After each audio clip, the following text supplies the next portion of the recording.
Eagles. Eagles.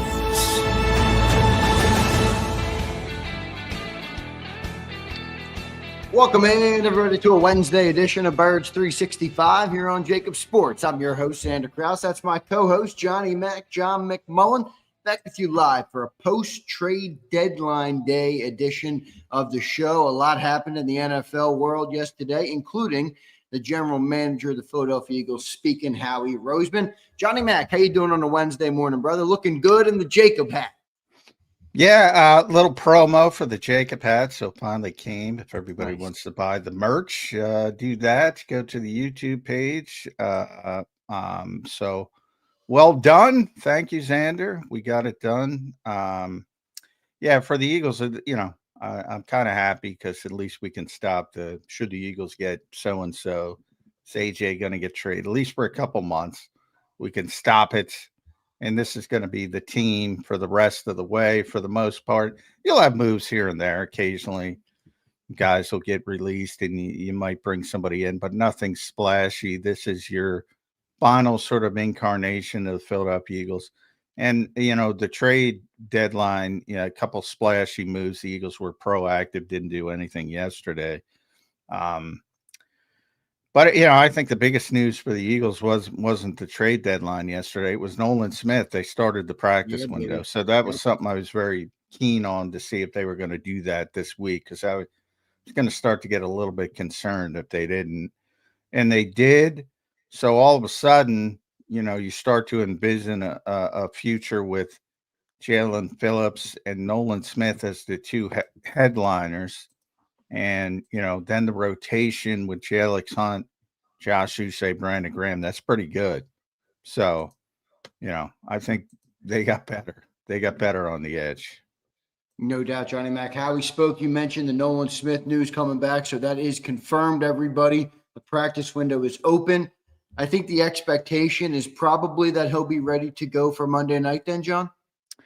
Yeah, I'm sure we'll get a we'll see from Nick Serriani, but I think that was the goal before the injury when they placed him on injured reserve. They sort of, not in pen, but in pencil circled this game. So if everything goes according to plan in practice, I think he's going to be back out there, and Phillips is going to play. So you're going to see at least, they won't be at their optimum level of reps, I would think, both in a ramp-up type situation. But, I think you might get to see them both for a number of snaps, and that you can sort of envision what it'll be like, because that'll only increase as the season goes on. Yep, good stuff there. So that's the latest news on Nolan Smith. We will get the updates on him a little bit further. John, the Eagles are, with the Monday game, everything got pushed back a little bit, but they should have some stuff on the agenda today, correct? No, nothing. No. Nothing. Oh, it's not till Thursday now. Yeah, Thursday, because it's a Monday game instead of a Sunday game. Right, so right. It's usually Wednesday, Thursday, Friday, walk through Saturday. What about somebody speaking? Is Nick set to speak today at least? No, Wednesday. Jalen Hurts. They play Monday. It's a typical NFL week. I was off. I thought it was today. I was off there by a day, so we'll get some updates tomorrow. John, we got to get into Howie Roseman spoke yesterday. He said some good things. Before we get into that, we'll kind of take that up to Mike Gill. We're going to have Mike Gill on. We're going to have Brandon League out in hour number 2. I want to thank everybody for being here. I got to hit you, John, with a couple of the moves outside of Philadelphia that happened yesterday.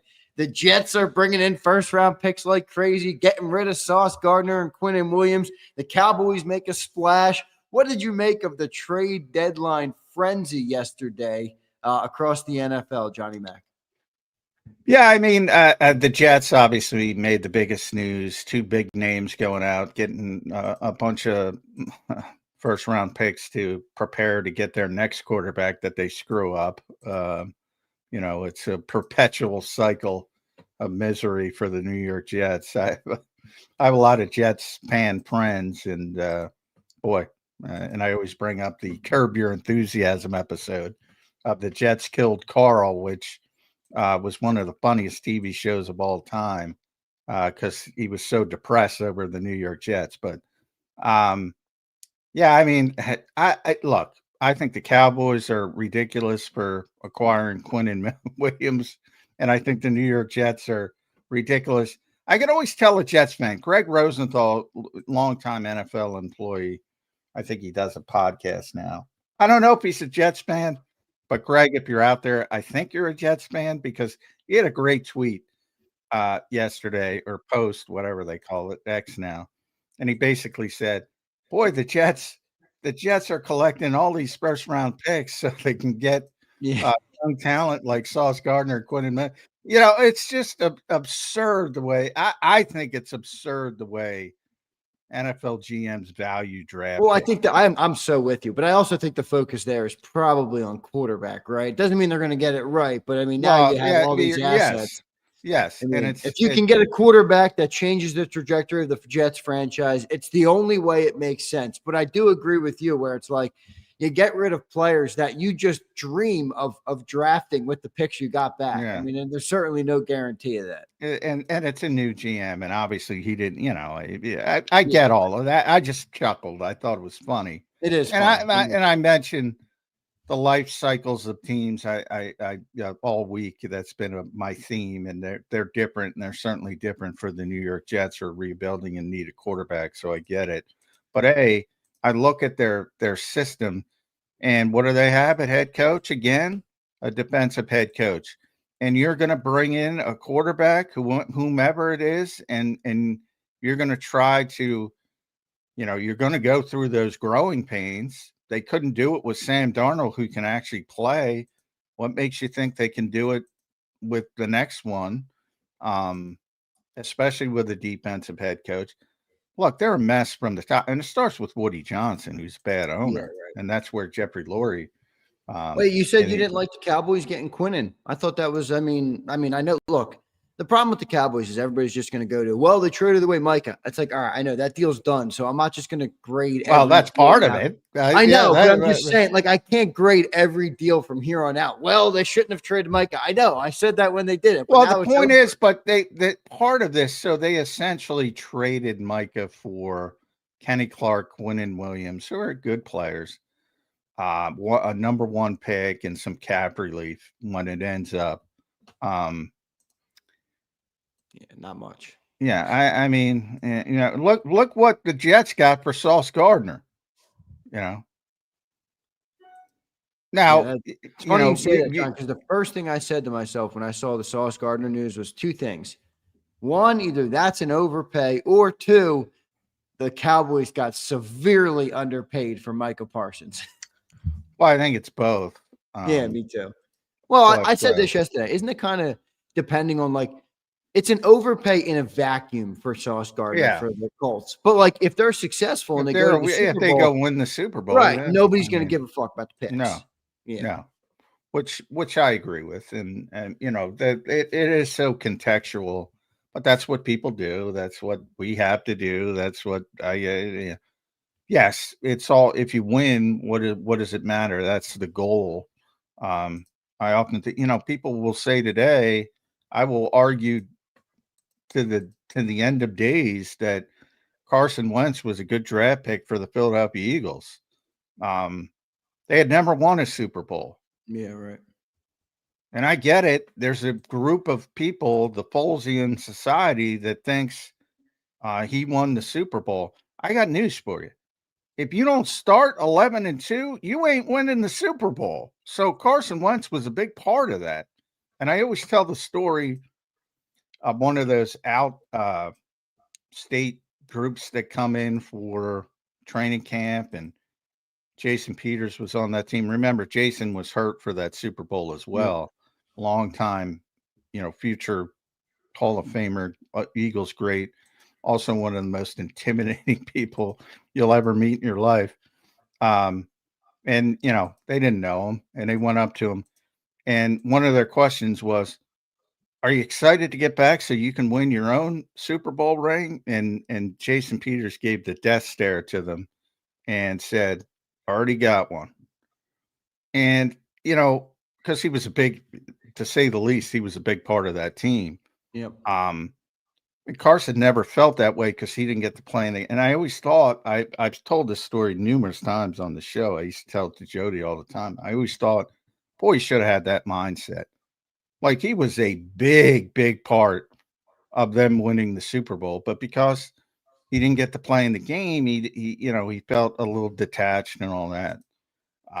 I thought to this day, if I saw him again, I'd tell him, I go, you were a big stinking part of that Super Bowl. Absolutely.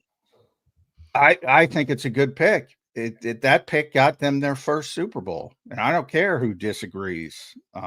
It got them their first Super Bowl, and now people have gotten spoiled because they keep going back, and they won another one, and they might go back again. But that was a long stinking time before they got Super Bowl 52, and that'll always be the first.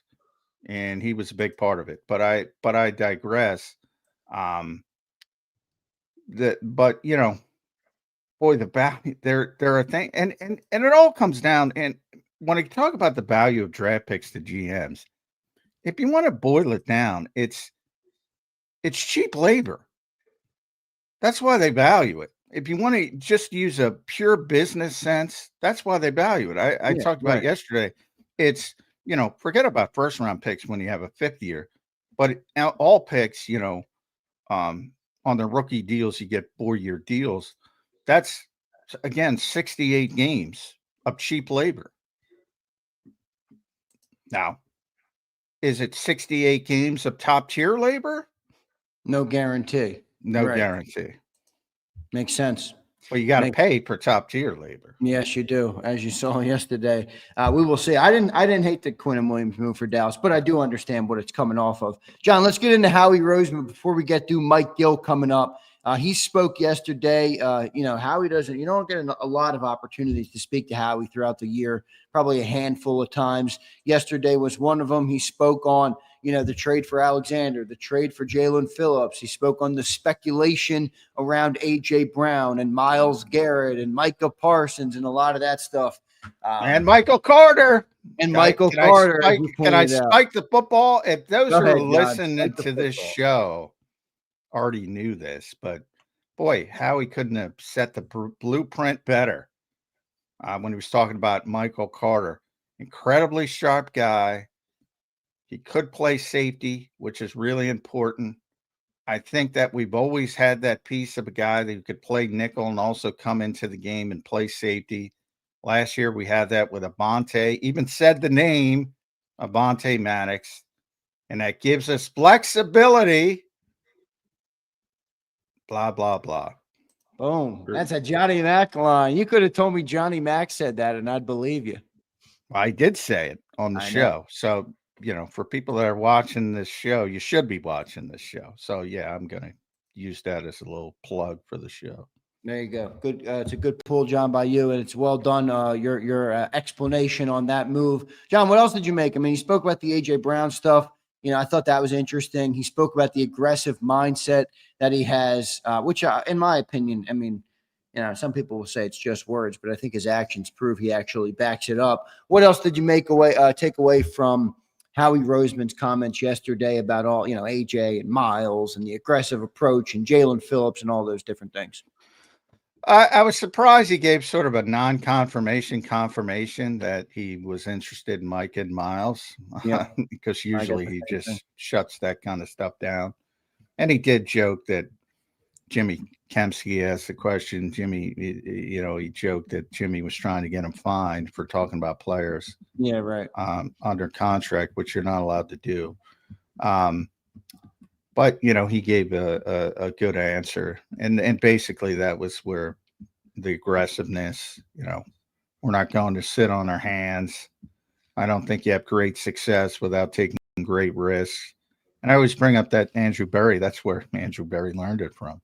You have to make decisions that if they blow up, then again, where Howie, you could lose your job. Howie's not losing his job, but other people will lose their job. Because if you make a move like that and it fails, that's a risk. Yep. But You got to take risks to be at the highest level in this league.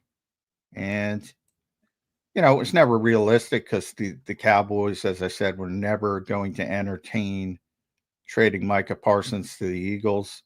I can't even believe they traded him to the Packers, to be honest, but they certainly weren't going to trade him to the Eagles, which Jerry has since confirmed.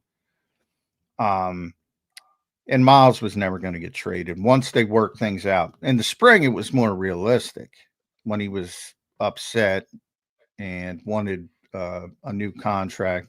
So back in the spring, it was more realistic than it was at the trade deadline, where they already worked out the deal. It wasn't realistic, but obviously they love that player. Yeah, no doubt. I did think that was interesting, the comments on that. I tried to tell people on Xander Time, if the Myles Garrett move doesn't happen, which it was unlikely it happened, it won't be because the Eagles are saying no. It'll be because Andrew Berry's saying no. So good stuff there. Johnny also talked about Jair Alexander. I thought his quote there was pretty interesting. I remember thinking in June, this is at Howie Roseman, I remember thinking in June when he signed in Baltimore, man, what a great signing. After doing a deep dive, knowing Christian Parker worked with him, and now he's healthy and feeling good, still young, we felt like the risk was worth the reward. So good comment there on Jair. I don't know how much Jair will do, but they sent very little, so it's not something to get to get up in arms about. But I did think that was an interesting comment as well from Howie. Yeah, I kind of chuckled a little bit when the first part of that was what a signing by Baltimore. Well, right, because he didn't work out so good. Yeah, didn't work out. So I kind of chuckled at that, but yeah, I mean they made a big. If you think about it, and he made a big emphasis, and they always do. First of all of these players are players they liked coming out of college. So he mentioned that right away. So he liked all these players coming out of college. They really liked Phillips, and then they have this Joe Douglas when he was here, when he was running the personnel department, used to call it the cohabitation matrix. And I mentioned that to Nick a couple years ago after Joe left, and he looked at me cross-eyed, like, "What are you talking about?" And how he had to jump in. But basically what it is they like to have, intel on the character, whatever you want to call it, the character, the personality of players. And, with Jaelan Phillips, you obviously have Vic Fangio on the front line with him. And he arguably played his best football under Vic Fangio. With Carter, you have Joe Douglas, who drafted him, and Joe Casper, who coached him in college. And with Alexander, you had Christian Parker, who was with him in Green Bay. And again, I think, Christian at the time was entry-level quality control. So I don't think it's about the football part of it, more as the relationship part of it. Right. Got to know him as a person and that type of thing. So that's very big for the Eagles. And it was, you could see the imprints on every acquisition here. Guys in the building who know who they are as people. And that was a big part of it. But I think, Jaylen Phillips is the splash, and the other guys are here for depth, and sort of we'll see, But, I think Ringo and Bakuba will be out there against Green Bay, but I think they're on, notice. There's other bodies that could potentially step in if they struggle. Yeah.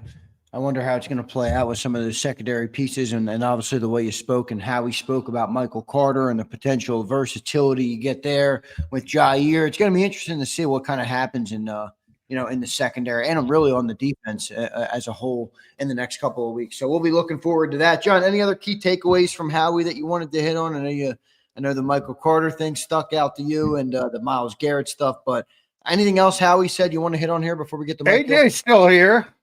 Where are the AJ? He spoke about AJ. Never AJ's denied it. I'll say that. He certainly never denied it. Well, he wasn't looking to trade AJ. No, but for the right price, they might have considered it.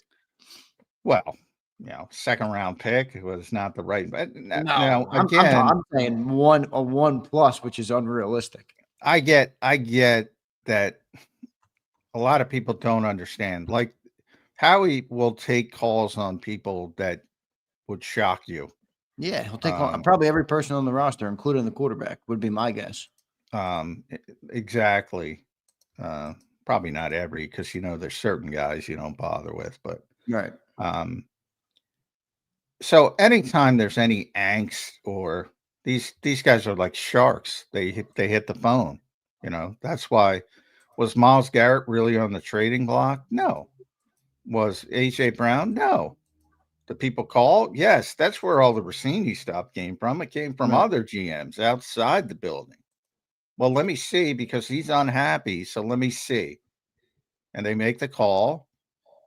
And if they offer 3 first-round picks, yeah, they'll probably trade him. But is that realistically being on the trade market? No, it's not realistic.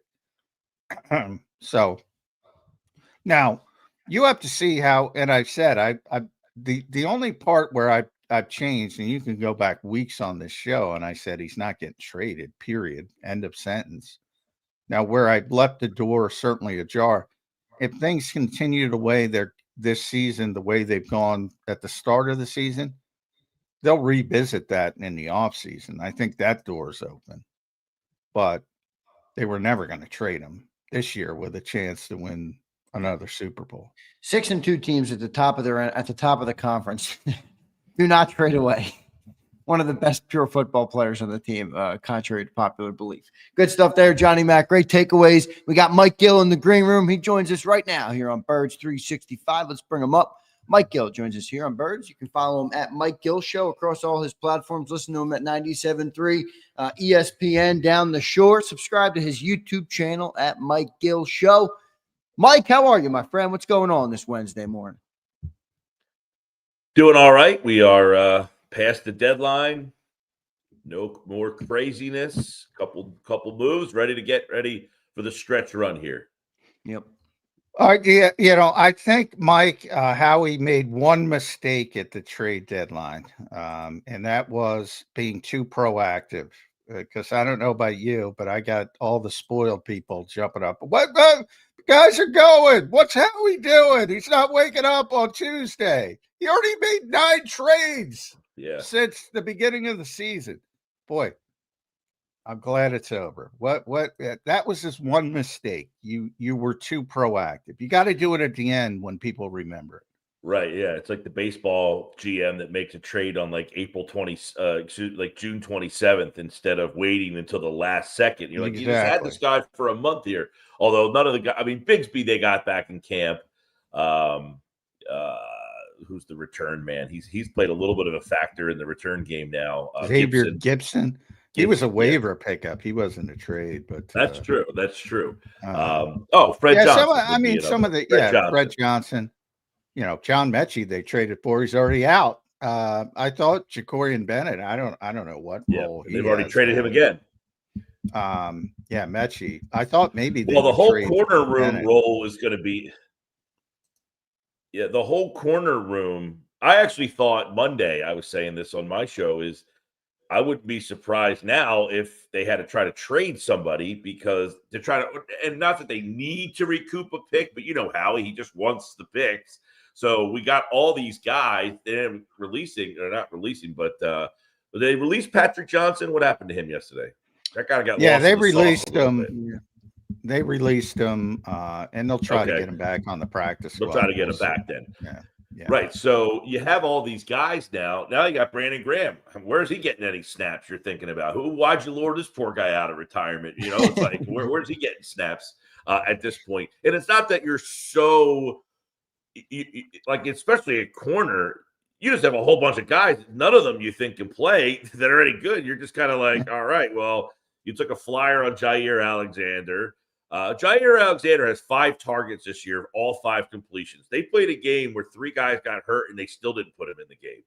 He stinks right now. So I don't know that they now Is he, Nabi Asamoah was amazing in Oakland, and then he came here. He was terrible, just in the wrong system. Is he just totally in the wrong? Baltimore's not so dumb that they signed a guy and said, we think he can still play. That whole story is wild to me. The guy's not. It's not like he's a 35-year-old corner hanging on to a Pro Bowl career.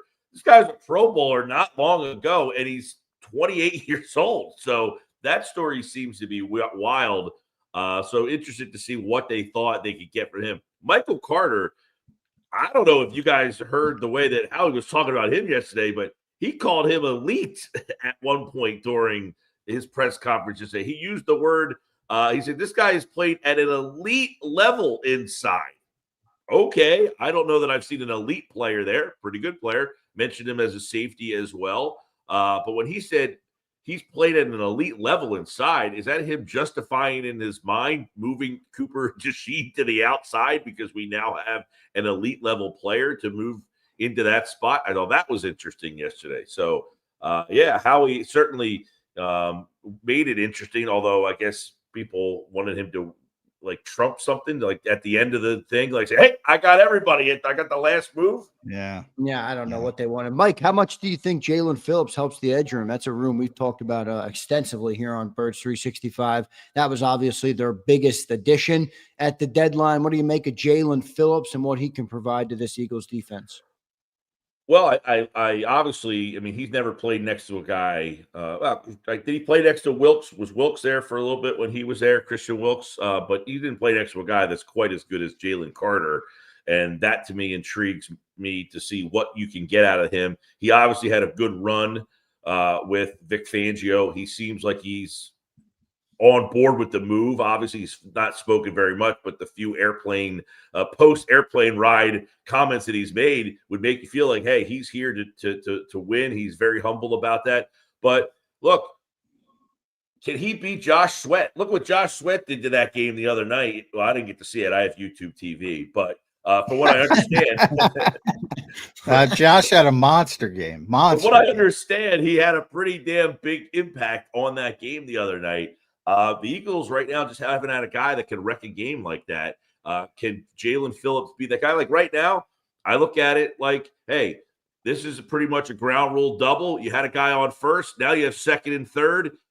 Can he be the guy that knocks him home here? Like, because he has that ability to come in here and make a big impact. And I think he can if he can stay healthy, right? Number one, can he stay healthy? That's been a big problem for him. The Achilles, the ACL, those are pretty big injuries. And then obviously the one big thing is they make these trades a lot and you're throwing guys into defense. He should know this defense. He should come in and have a pretty good idea of what Vic Fangio wants him to do. And I would imagine there's probably more talent around him right now than he's had at any point down in Miami. So yeah, you got to like this move there. How do the snaps get divvied up though? What happens to Jalen Hunt? Nolan Smith, if he's back, who loses out on this snap divvy here? Is it just a strict three-man rotation and they're all getting about the same? That's all a very interesting story heading into Green Bay now. Well, yeah, I'll say this about that 2023 Dolphins defense. You're right. He played with Christian Wilkins. He also played with Andrew Van Ginkel. They were loaded on the front. And he played the best football of his career. I was saying he was pretty good that year. Yeah. And they got hurt, both Phillips and Van Ginkel. And then they were a playoff team and they kind of fell apart because they were getting edge rushers off the street. But people forget how good he was and how good that Dolphins defense was under Vic Fangio. I've said, obviously, pie in the sky, Micah, Miles, you weren't going to get those guys. Of the guys who are realistic, to me, this was the best fit for the Philadelphia Eagles because of Big's history with Jaelan Phillips. A little concerned with the injuries, but to your point, here's, that now all of a sudden you have a embarrassment of riches. Like, where are those reps going to come with Brandon Graham?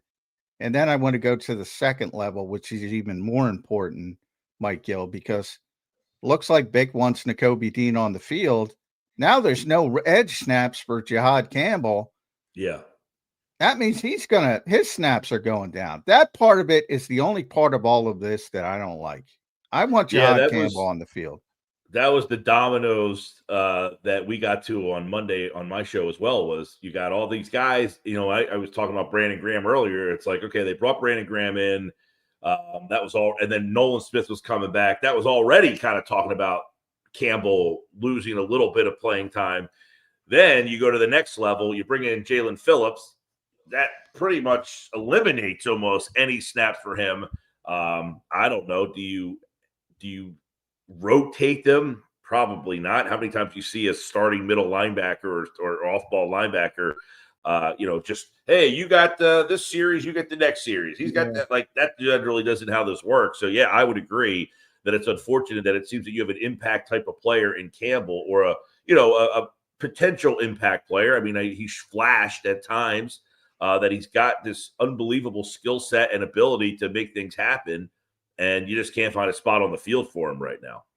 Yeah, it's going to be interesting to see how it all shakes out. Mike, where are you after a crazy week 9 in the NFL, dude? I mean, the division, the NFC East is the NFC least again. I got a bunch of teams below 500, well below. Eagles sitting way at the top. The best teams in the NFC, all basically, except for the Seahawks and the Rams, they all lost this week. The Packers, the Lions, all of them, and then the Eagles make some additions and they win on their bye week in a weird way. What do you kind of make of the NFC and where it is after a crazy week 9? Well, like everything in the NFL, things feel like they're at one place and then like stuff happens. You got Green Bay who, listen, I've been more Lions than Green Bay all season long. They both lost, so this doesn't make it sound like, hey, I told you so. But I think the Green Bay Packers showed you, again, you've lost to the Cleveland Browns, you tied the Cowboys, and you lost at home to Carolina. They're missing something. I just think their offense just doesn't have, like when you look at Detroit, you telling me that Green Bay offense stacks up against Detroit's offense?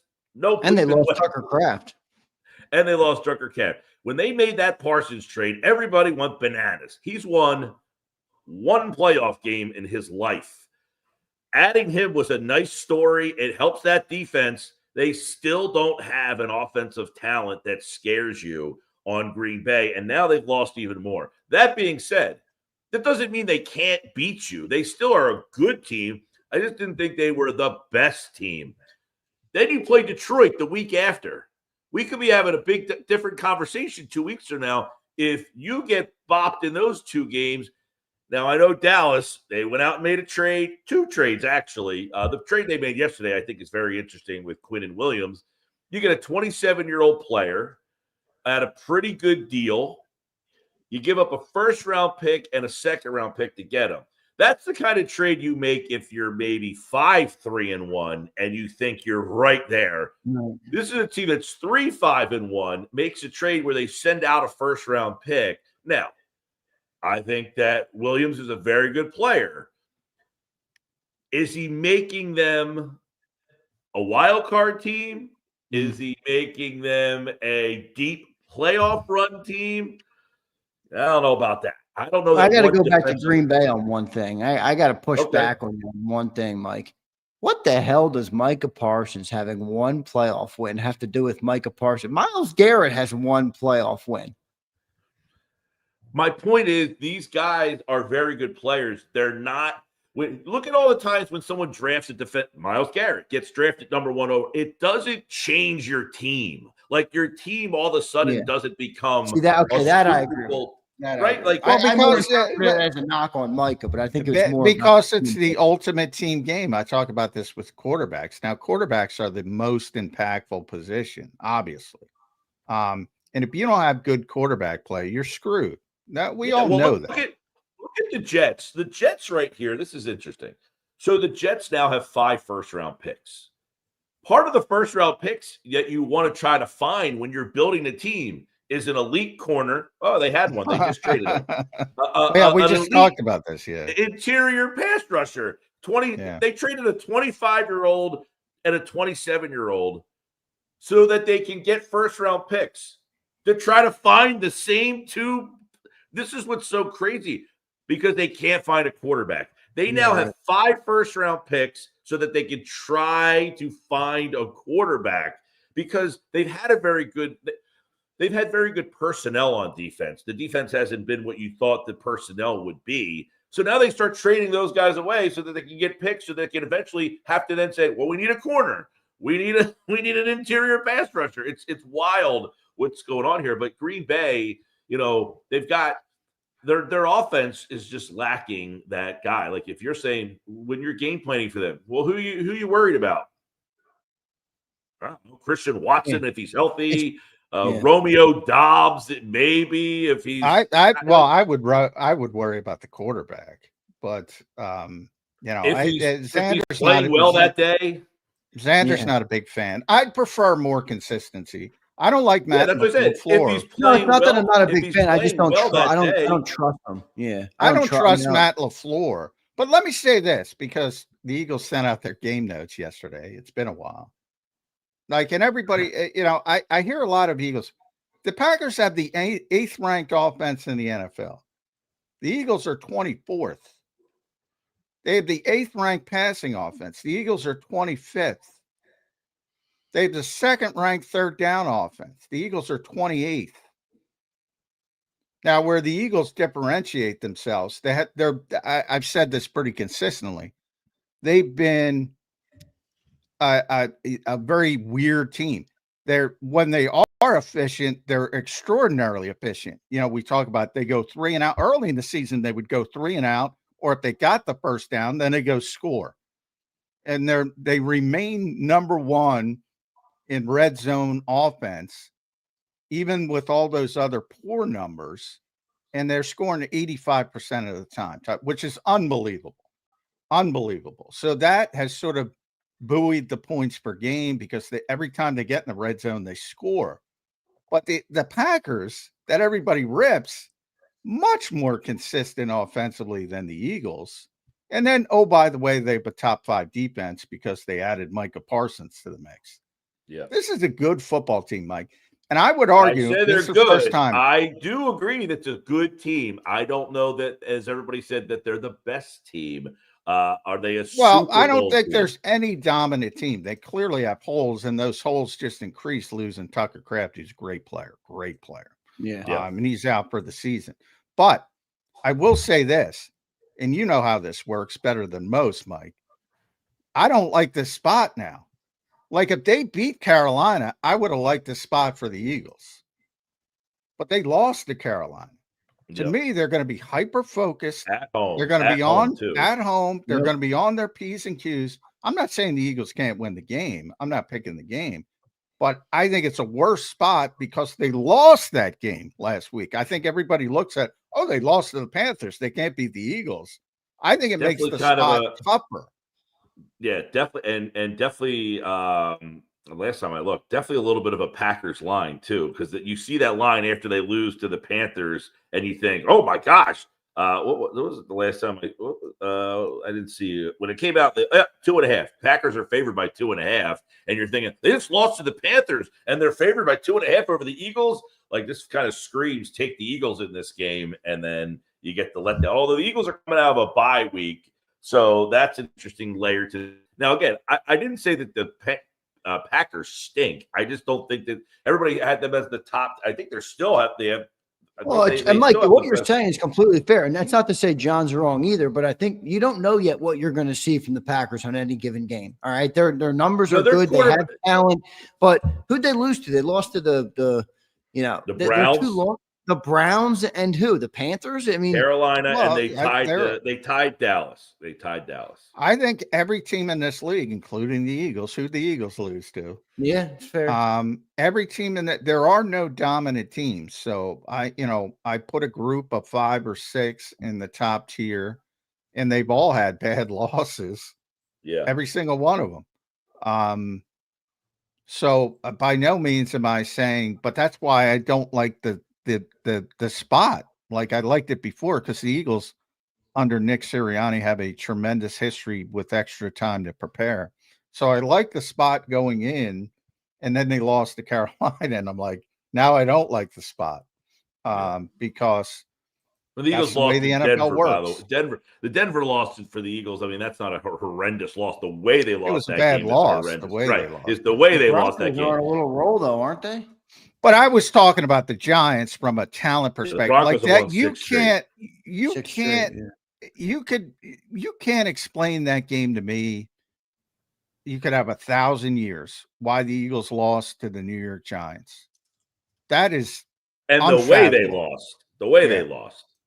They got blown out. To go back to the original question, though, the NFC. I think you got to look at Seattle and start really taking them serious. I've been on that Rams, Seattle dude. Ben. To me, it's the Rams in Seattle. Are the Eagles Rams toughest? are another team. The Rams are another team. I like, we do a segment called "Who's In, Who's Out," where we try to predict who's going to make the playoffs every single week after all the games are done. Good luck with that. I mean, it is just wild how your mind changes just based on.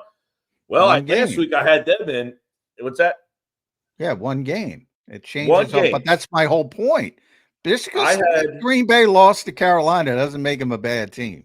No, I never said they're bad. I just don't really believe in them as the best team or, I think they're the right now, Vegas odds, they're the top NFC contender. I think Philly and them are 1 and 2.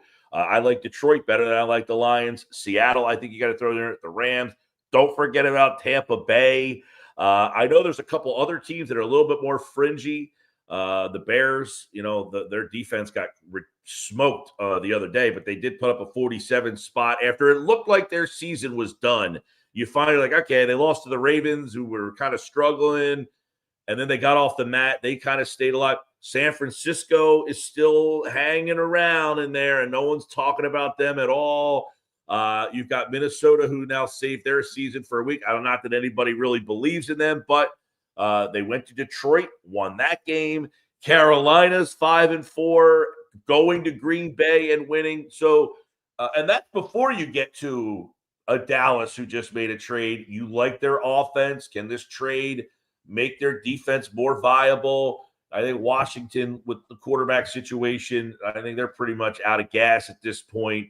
But they are the defending, NFC championship game team. So I guess you see what happens for them down the street. But that's about 9 teams that are still right there within. These are teams that are pretty much in play for the number 1 seed too. I mean, they only have like 2 and 3 losses, most of that group, outside of Carolina, who has 4. Minnesota has 4. All the rest of those teams either have 2 or 3. All right, Mike, then who's the number 1 threat to the Eagles in the NFC this year? As it stands right now, I'm sure it'll change by next week, as you just said. It's going to change. I think, that Seattle team's pretty good. They went out and made a trade, and they added some more offense. Yeah, Rashid Shaheed. Rashid Shaheed is a very good weapon. Ooh, Sammy Darnold with the deep throws, too. Now he's got 2 of them. Yep. Yep. I've been on the Lions. I thought that loss last week was rough, though. That one kind of, because to me, the Lions were the team that last year was their year, and all the injuries and everything, and they get bounced. And then this year, they lose that opening game, and the expectations just kind of dropped for them, and they still just kept on plugging forward. And then you hit the bump in the road last week, which happens. But that was a disappointing loss in the division at home. But I still think the Lions have the most talent that can stack up when you look at their offense against the Eagles' defense, and you're thinking, all right, I think that offense is pretty good. The Rams are another one.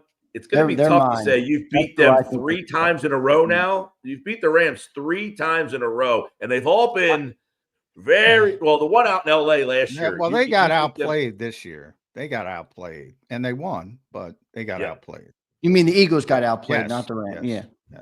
But Nick Serriani owns Sean McVay, so factor that in as well. But I agree. The Rams outplayed them, and in a lot of ways, I looked at Kyron Williams after that game. I don't know if you guys remember that comment. It was like, he took it the right way. He was like, yeah, we lost, but we outplayed them. I think they gained confidence and said, we can beat this team. I remember that comment that Kyron made after the game. Yeah. Yeah, the Rams should, that's a team that you've beaten 3 straight times. They've all been, the one out in LA, you beat them pretty good, but then the 2 here, they've been right there with you. I think they feel like they're right there and should have won the last game. So if you match up with them again for some reason, which would, not be out of the question, that would be a matchup that I wouldn't love. And I think the Seattle team, I just don't think a lot of people have seen them and know enough about them. But if you watch that team play, they're very active defensively, very good defensively. And their offense. Their head coach there has done a great job. Mike McDonald, he's done a great very job. good. Yeah. Well, and look how Baltimore's defense has fallen off without Mike McDonald as well. So that tells you what kind of coach he was. To your point about the Lions, look, anybody who watches this show knows I love Brian Flores. It was interesting to me. Like, he had the worst game plan of the year, in my opinion, against the Eagles. And he had the best game plan of the year against the Lions. It's like night and day. He just he forced them to keep Gibbs in as a pass protector. And it was a disaster for Detroit. And I don't know if other people can do that. So, plus Van Ginkel was back. Van Ginkel had been out, and all of a sudden he's back, and he is a special player. So I don't look at that Detroit loss and say, "Oh, the Chicken Little, the sky is falling." They're still a good team as well. Yeah, listen, all these teams that have lost a game doesn't take away that they are good teams.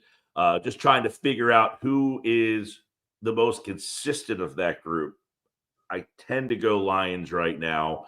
And that's a lot based on what happened to them last year, being the best team, and then bouncing back from that, not letting that kind of like, they lost both coordinators. That was a story. Well, they've kind of pushed past that now.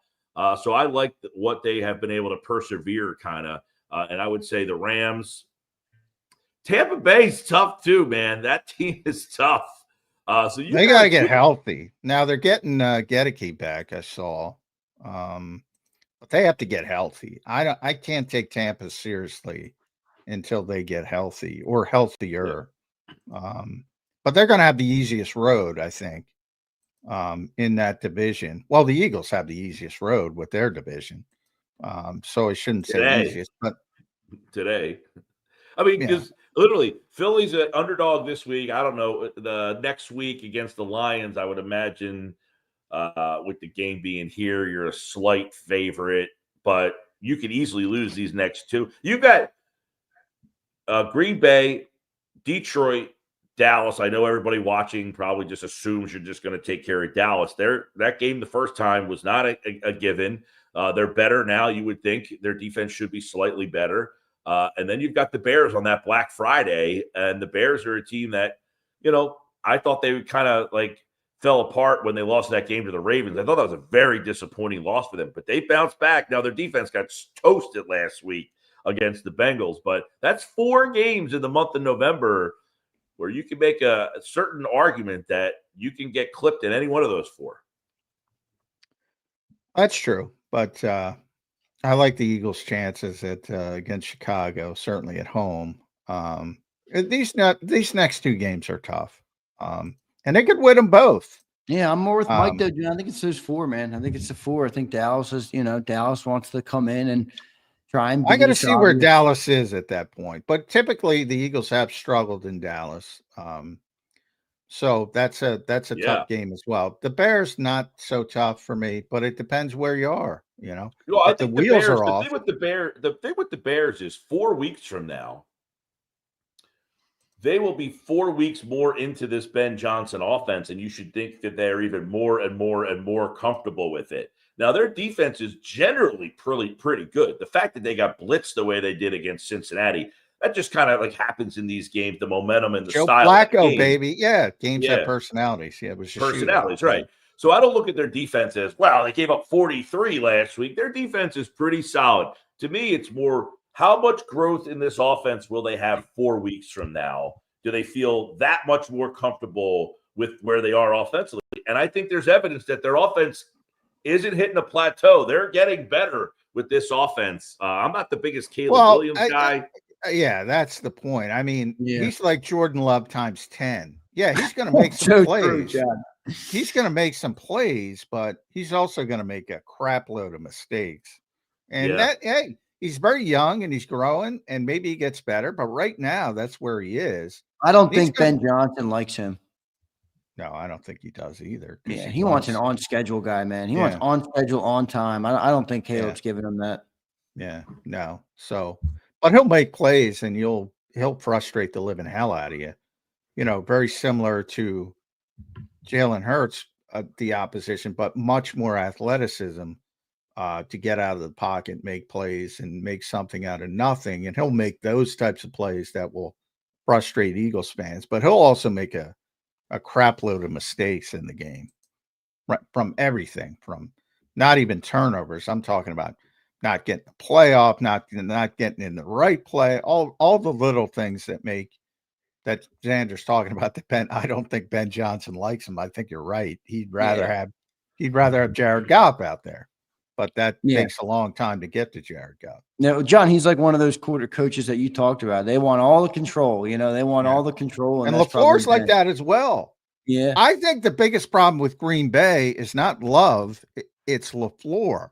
I think LaFleur should be given more rope to Love. He restricts him. I think that's the problem in Green Bay. Well, the quarterback development in the game today is so much different than it once was. Mike, the Eagles have 9 games of the regular season to go. They sit at 6-2 right now. Will you go out on a limb and make a prediction for the final 9 games? Will they end 12-5? Will they end 13-4? 2 losses in the final 9 games. How do you kind of see it? I know, this doesn't have to be everybody can hold Mike's feet to the fire. This is an on the limb. We're gonna everybody. Mike knows everybody's going to hold them to the fire anyway. But you can change daily. Well, I'll tell you, it's interesting. They have the Raiders in there. I think is after that game, and then you've got that Washington, Buffalo, and Washington. Well, Washington, you would think are by that point would be done. I can't imagine the quarterback, comes back. Although, I'm hearing that, that there's a possibility he would be able to if they were in play for playoffs still. They look so gruesome, but it really wasn't that big of a deal in terms of how the injury should end his career or anything. But I don't think that team's going to be able to be in play, so why play them? Buffalo might. Now, they're going neck and neck in the division right now with New England, so they might have to keep playing for seeding, you would think, Buffalo. The Raiders will be done by then. So the December portion of your schedule kind of lightens up a little bit. But you do have, Washington, 2 division games. You always are a pain in your ass regardless. The Buffalo game and Vegas. And then this month of November, if they can get out of here 2-2, you would think that 6-3 is probably somewhere where you end up down the stretch here. Now, if they can get to 3-1 in this month in November, somehow they get one of the Green Bay Lions games, and then you beat Dallas and the Bears, then you should probably get to 7-2. But I'll probably be more in the 6-3 range. Yeah, at Mike Gill Show on the X platform, at Mike Gill Show on YouTube. Make sure you subscribe there. 97.3 down the shore. If you're local, make sure you check out Mike every day, 2 to 6. Boy, those AFC teams, Mike. I like you mentioned Buffalo. They're like a donut to me. They're all quarterback, those AFC teams, and crappy rosters. Buffalo's so overrated to me. Not crappy. I'm exaggerating, but can't find 3 wild card teams in the AFC. Try it. No, well, I think the Chargers would have been good, but when you lose both of your tackles, and we saw what happened to them without their tackles. So what's interesting though? It brings back the conversation like you asked earlier about the Jets and getting all these first round picks so they can go get a quarterback. And you look at the AFC, it's like they're all the teams that had the big quarterbacks, Josh Allen and Joe Burrow and Lamar Jackson. And then the NFC was the team that didn't have all the great quarterbacks, but they had the better rosters. And now it's like, it almost brings up in my mind, what's the better way to build a football team? Is it to sell everything and get your quarterback and then build from there? Or is it maybe a Vikings-esque approach where you build your roster. Definitely you not prepare. the Vikings-esque approach. Well, I'm just saying that's a good roster. If you plug in a good quarterback to that roster, they might win, like they did last year. They won 14 games. It's kind of interesting that the AFC has all these quarterbacks, but they never built up their rosters, and now they've all fallen off a cliff. The Ravens are freaking 3-5 or whatever they are. It's interesting. Right now in the AFC, no Lamar Jackson or Patrick Mahomes are in the playoff field. So that would be interesting. Baltimore will be back. They will be in there because that division I think Baltimore, I agree. I've had Baltimore winning that division the last 2 weeks. I think their schedule lightens up big time here. You got Lamar back.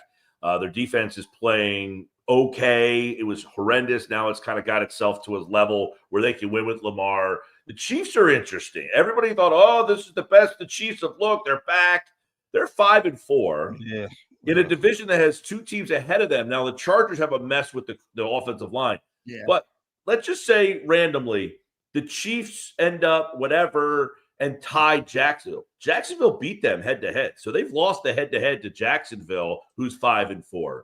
And I don't think Jacksonville's got the staying power, but they might just be in that 10-7 range, and that might be where Kansas City ends up here. We'll see. But the quarterback thing is interesting because everybody sells their soul to try to get this quarterback, and then it puts them in purgatory because you miss, and then you're constantly on the rat race. So you either have to nail that quarterback or be one of these teams like Philadelphia or like the Saints did when they won their Super Bowl. You get a guy like Drew Brees, who I knew they got from the Chargers, but he was drafted in the second round, and, you end up not having to pay that guy initially. You build up the roster around him, and this is where having a good GM. I think the biggest mistake is you get the quarterback and then you start looking for skill position players to help the quarterback. And Joe Banner was out there during the trade deadline, as he usually does. And he said, and I agree with, so I'll give Joe credit, which I know a lot of people don't like Joe, but get the quarterback and then get 6 offensive linemen, 6, before you even start thinking about playmakers. Yeah, then you're building the right way. Goes back to what I say here all the time. The offensive line needs to be the star of the team. And if they're not, the other stars will not be, obviously you look at Jamar Chase. He's awesome. That team can't get out of their own way because their offensive line stinks. Yeah. The Vikings for years, Justin Jefferson can't do anything. Their offensive line stinks. Yeah. It's versus look at how the Eagles transitioned from Carson Wentz to Jalen Hurts because they had such a great offensive line. I mean, it was seamless. Joe's right, man. Yeah. Joe Banner is right. Not only the quarterback, you got to get the quarterback. That's the most important. But then it's offensive line. And he's not talking about 6 stars, but get 6 competent offensive but you know what's line. like this past week, Daniel Jones, who's having a great year. That team's fun, although they made a great trade yesterday. Obviously, their secondary's been brutal. And going to get Sauce Gardner certainly will help them out. But 6 turnovers in the game. When Pittsburgh said, listen, you're going to have to try to beat us, it's almost like the Minnesota game in the playoffs last year. Yeah. They said, Sam Darnold, you try to beat us. And he just could, the coach didn't believe that the quarterback could help them win. And I would imagine that's where the Colts are going to end up with that team, is the coach is eventually going to say, I don't believe that Daniel Jones can win this game. I don't necessarily agree with that from the standpoint of they just traded 2 first-round picks. So that tells me they have made the decision that Daniel Jones is their quarterback. Possible. Yeah. Certainly not Anthony Richardson. No. So they to me, they've made that decision. I can't even come to terms with how someone wrote his name on a card and thought, yeah, it's a great idea. He completed 52% of his passes at college. He wasn't even good. I watched terrible him. At college. He was terrible in college. Because, there's a lot of ego involved, and he's such a great athlete. I mean, I remember when he was here, joint practices, he is just impressive physically. So they fell in love with the traits and the measurables, and he can do everything athletically. Now you got to teach him the quarterback position. That's the hard part, But you know youth football. You're a youth baseball coach, Mike. You know youth football now. You get the most athletic kid and you put him at quarterback and say go. That's essentially Anthony Richardson's whole life. Now he's with great players. Everybody's got good players. Now you got to learn. That's the red flag, is that this guy has just been so much better than everybody that he doesn't have to learn anything or never was taught anything. There's your red flag if you're the GM. You would think. And it's amazing Chris Ballard still has his job, but now he's a Super Bowl contender. So we'll see if it works out for him. I'm rooting for Shane. I'll tell you that. The Colts, I do hope, because I don't want to see the Chiefs in the Super Bowl. I do hope the Colts can figure it out. And that's a bad game. They had a bad game. Everybody has bad games. We'll see if they can recover. Six turnovers, and they were still in that game. Yeah, true. That's a big deal for them. As you mentioned, Sauce Gardner makes them really good in the secondary, at least on one side of the field. Yeah, so. I mean, John, but it's what you pointed out. That's a good team because they got a great offensive line. They got a good defensive line, and Daniel Jones is playing well. Shane's coaching them well. But the trenches of that team really make it. And now you add guys like a Sauce Gardner. They're building a little bit similar to the Eagles. It's interesting. Yeah, and, Shane's good with quarterbacks, and he's got Daniel Jones believing in himself. So we'll see how it shakes out. But I do find it interesting that the Joneses, the Darnolds, the Mayfields, guys who failed elsewhere and then quietly learned how to play the position behind the scenes. In a lot of instances, you get, Daniel Jones was talking about his time in Minnesota and how much different it was from New York. And Darnold was with Kyle Shanahan, learning behind the scenes. And Mayfield got that time and talks about his time with Sean McVay, his short amount of time there. And they start to learn to play the position behind the scenes with good people. And all of a sudden they turn into good quarterbacks. Maybe people should look into that. Yeah. Yep. And it's it's all over the league right now. Guys who failed somewhere and they're resurfaced someplace else, and those teams are pretty good right now. But you still need to find that guy somehow, some way. It's obvious. It's true. No doubt. Mike, good stuff, man. We appreciate you joining in. Make sure you guys follow him at Mike Gill Show. Go and subscribe to his YouTube channel as well. Listen to him at 97.3 ESPN. Mike, we appreciate you, my friend. We'll talk to you again next week, and we'll see what this week holds for the Eagles and the Packers in Week 10. All right, guys. See you. All right. Thanks, Mike. There's Mike Gill Show joining us right here on Birds 365. Great job from Mike. We're going to take a quick commercial break. Johnny Mac's got some stuff to tend to on his side. We appreciate everybody for being here. All right. Hit that like button for me. Appreciate all you guys. We'll be right back on Birds 365 in 3 minutes. Ignite your nights with free live entertainment daily, only at Live Casino and Hotel Philadelphia's Center Bar. 7 days a week, enjoy some of the region's top party bands, performers, and DJs as they take the stage in the heart of the casino action. Great cocktails, live music, and lively moments. It's all happening at Center Bar at Live Casino and Hotel Philadelphia. Visit livecasinophilly.com for more details and the complete list of upcoming events. Must be 21 or older. Gambling problem? Call 1-800-GAMBLER. This is Eric. When he got injured in a car accident, he called Morgan & Morgan. He not only gets a lawyer, he gets trial lawyers like Sam and Jessica, who are in it to win it. He gets his own investigators with briefcases, leather ones. And if you ever have questions, our customer service folks keep things rolling. Injured? We're your army. Morgan & Morgan, America's largest injury law firm. Welcome to the Jet Setters and the High Rollers, to the Shot Takers and the Tastemakers. Welcome to the Viewfinders, the Thrill Seekers, and the Night Owls. Welcome to everything you could possibly want on one 5-mile island. Welcome to the Wildwoods. Book your stay today. In our hometown, we all look out for each other. We go the extra mile to lend a helping hand. We step up to keep our communities going strong. And at Independence Blue Cross, we're here to keep you going strong. We've been deeply rooted in our communities for more than 85 years, and that connection to members has earned us our spot as the #1 health insurer in the region. So while you look out for your neighbors, know IBX is always looking out for you. He's blocked well and tries to cut through the middle. Oh! Your gut says Miami is going to win, and you should take the over. Your gut also said your NFT selfies would only go up in value. They didn't. But your head is on Sports Grid and knows the QB is in concussion protocol. The backup has a 45 QBR against the zone coverage. The New York D has the most sacks in the league. So yeah, trust your head. It's smarter to be on Sports Grid. EAGLES, Eagles.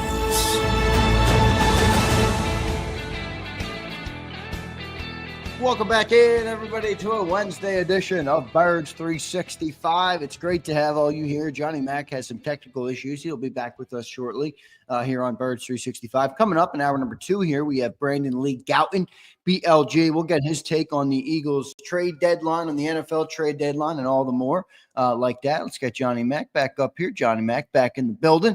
J Mack, welcome back in, brother. Just got back from the commercial break, and John, now moving into the second half of the year officially. I think with the deadline behind us, we are now officially moving into that week 10 preparation, Eagles versus Packers. We got into it a little bit with Mike Gill. You mentioned, John, that you don't like the spot. I think it makes some sense to me why you went that route, but or why you said that, but elaborate a little bit more on Eagles Green Bay coming up here in week 10. It's in Lambeau. It's a Monday night matchup under the lights. Yeah, I think good teams tend to respond to bad games. I think that you saw that with the Eagles coming off the Giants game, and they responded and they got really focused. And I talked about it all that week. I know I was talking about the vibes. That's what I was talking about. They got super focused after getting embarrassed in a game they should have won. I don't think it was that same level because Carolina's played better this year, although people still look at them as sort of downtrodden. But I do think that was a bad loss for Green Bay at home.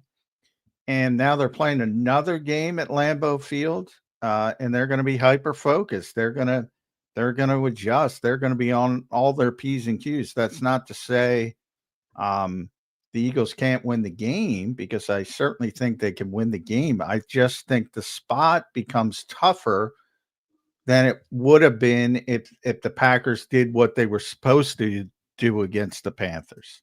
I think it's just a tougher spot. And happens all the time in the NFL. And generally good teams respond like that. And that's what they are. Are they a great team? I don't think there is a great team in the NFL right now. So I think they're in that category with a good team, just like the Eagles are. And the Eagles responded, and I think they'll respond and play better. So the Eagles are going to have to bring their A game to get out of there with a win. And it's quite possible.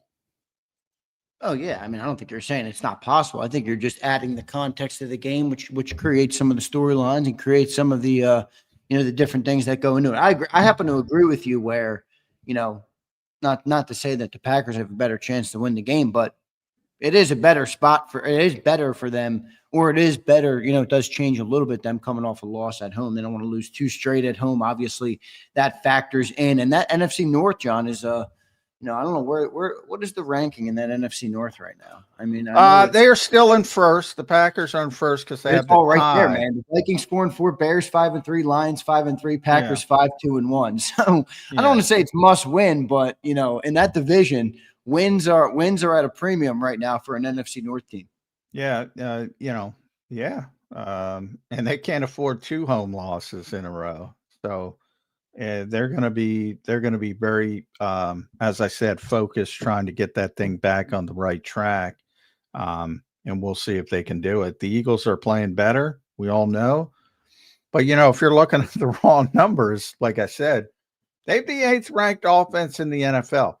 They have the 5th ranked defense. There aren't a lot of teams that have top 10 units on both sides of the ball. The Eagles are 24th on offense, 23rd on defense. These are not great stats, but they're also, the sample size is getting larger as it goes by. So for all the people that think, oh, they're not that good, they're pretty good. And to me, they're better defensively than they are offensive. I'm not a big Matt LaFleur guy. Yeah, how come you're not a LaFleur guy? You really are not a LaFleur guy. Every time we talk about them. Because, well, I think he inherited Aaron Rodgers, who was still in his prime, latter end of his prime. So they won a shitload of games. I remember, he won a lot. And there was a backload there was sort of a back and forth. Aaron could obviously do a lot of things at the line of scrimmage, and he wanted to have control. And I just think that's stupid. So that's where and I say that all the time. I don't want a coach who doesn't want a quarterback who can run things at the line of scrimmage. I say that all the time. I don't want that guy. That's my main reason. Yeah. And while I think everybody looks at, because I think that's a narrative around this league, that Jordan Love is tremendously talented, but he makes too many mistakes. And I think it's the exact opposite. He's very talented, but he's limited by his coach, who has a very, very strong leash on him and doesn't allow him to do certain things. Now, maybe he can't do them. That's possible. But I don't like that style of coaching. Yeah. Well, he's got a lot of wins. I mean, and you pointed that out. I know he had Aaron Rodgers for a long time. You and I could have won at those first 3 years. Yeah, all right. Well, then, the only thing I don't like about it is that people say the same shit about Serriani, and I always say, look, I mean, Serriani wins a lot of games. You can say for whatever reason it is, but he does win a lot. I mean, Matt LaFleur is 72-35 with a 671 win percentage. Nick Sirianni is 54-22 with a 711 win percentage. So, I mean, he's close, but I hear you. I understand where you're coming from when it comes to he worked in talent's a big part of it. No, talent's a big part of it with LaFleur's a McVay guy, right? He was Shanahan. He was with the LA and Tennessee. He's really a Shanahan guy, and then it turned into McVay. They're sort of the same tree, but he was the quarterback's coach in Atlanta before he was the OC with the Rams, and then he became the OC in Tennessee and left them for 1 year before he got the Packers job. I mean, look, they won 13-13-13. He sent all kind of records, coaching records. No one had ever won 13 games in 3 straight years to start. But I'm telling you, if you watch those, that was 2019, 2020, 21. That was Rodgers at his height. Rodgers was cooking in those years. He was. And, to people out there, it was disappointing they didn't win. They lost to the 49ers in the championship game. Now you're in the championship game. You lost to the Buccaneers in the championship game. Now you're in the championship game. And then they lost in the divisional round to San Francisco. Just really good teams, but I think it had more to do with the quarterback. And the quarterback left, and the first year the quarterback left, they were 8-9 under 500. His only under 500 season. Now I think if Rodgers was still there, I could be wrong, but I have to look that back. But then the downtrodden, and then they moved to Love, and it's been, good, but not great. But they're getting better. They went from 9-8-23 to 11 last season, and now they're 5-2-1. We'll see where they go. I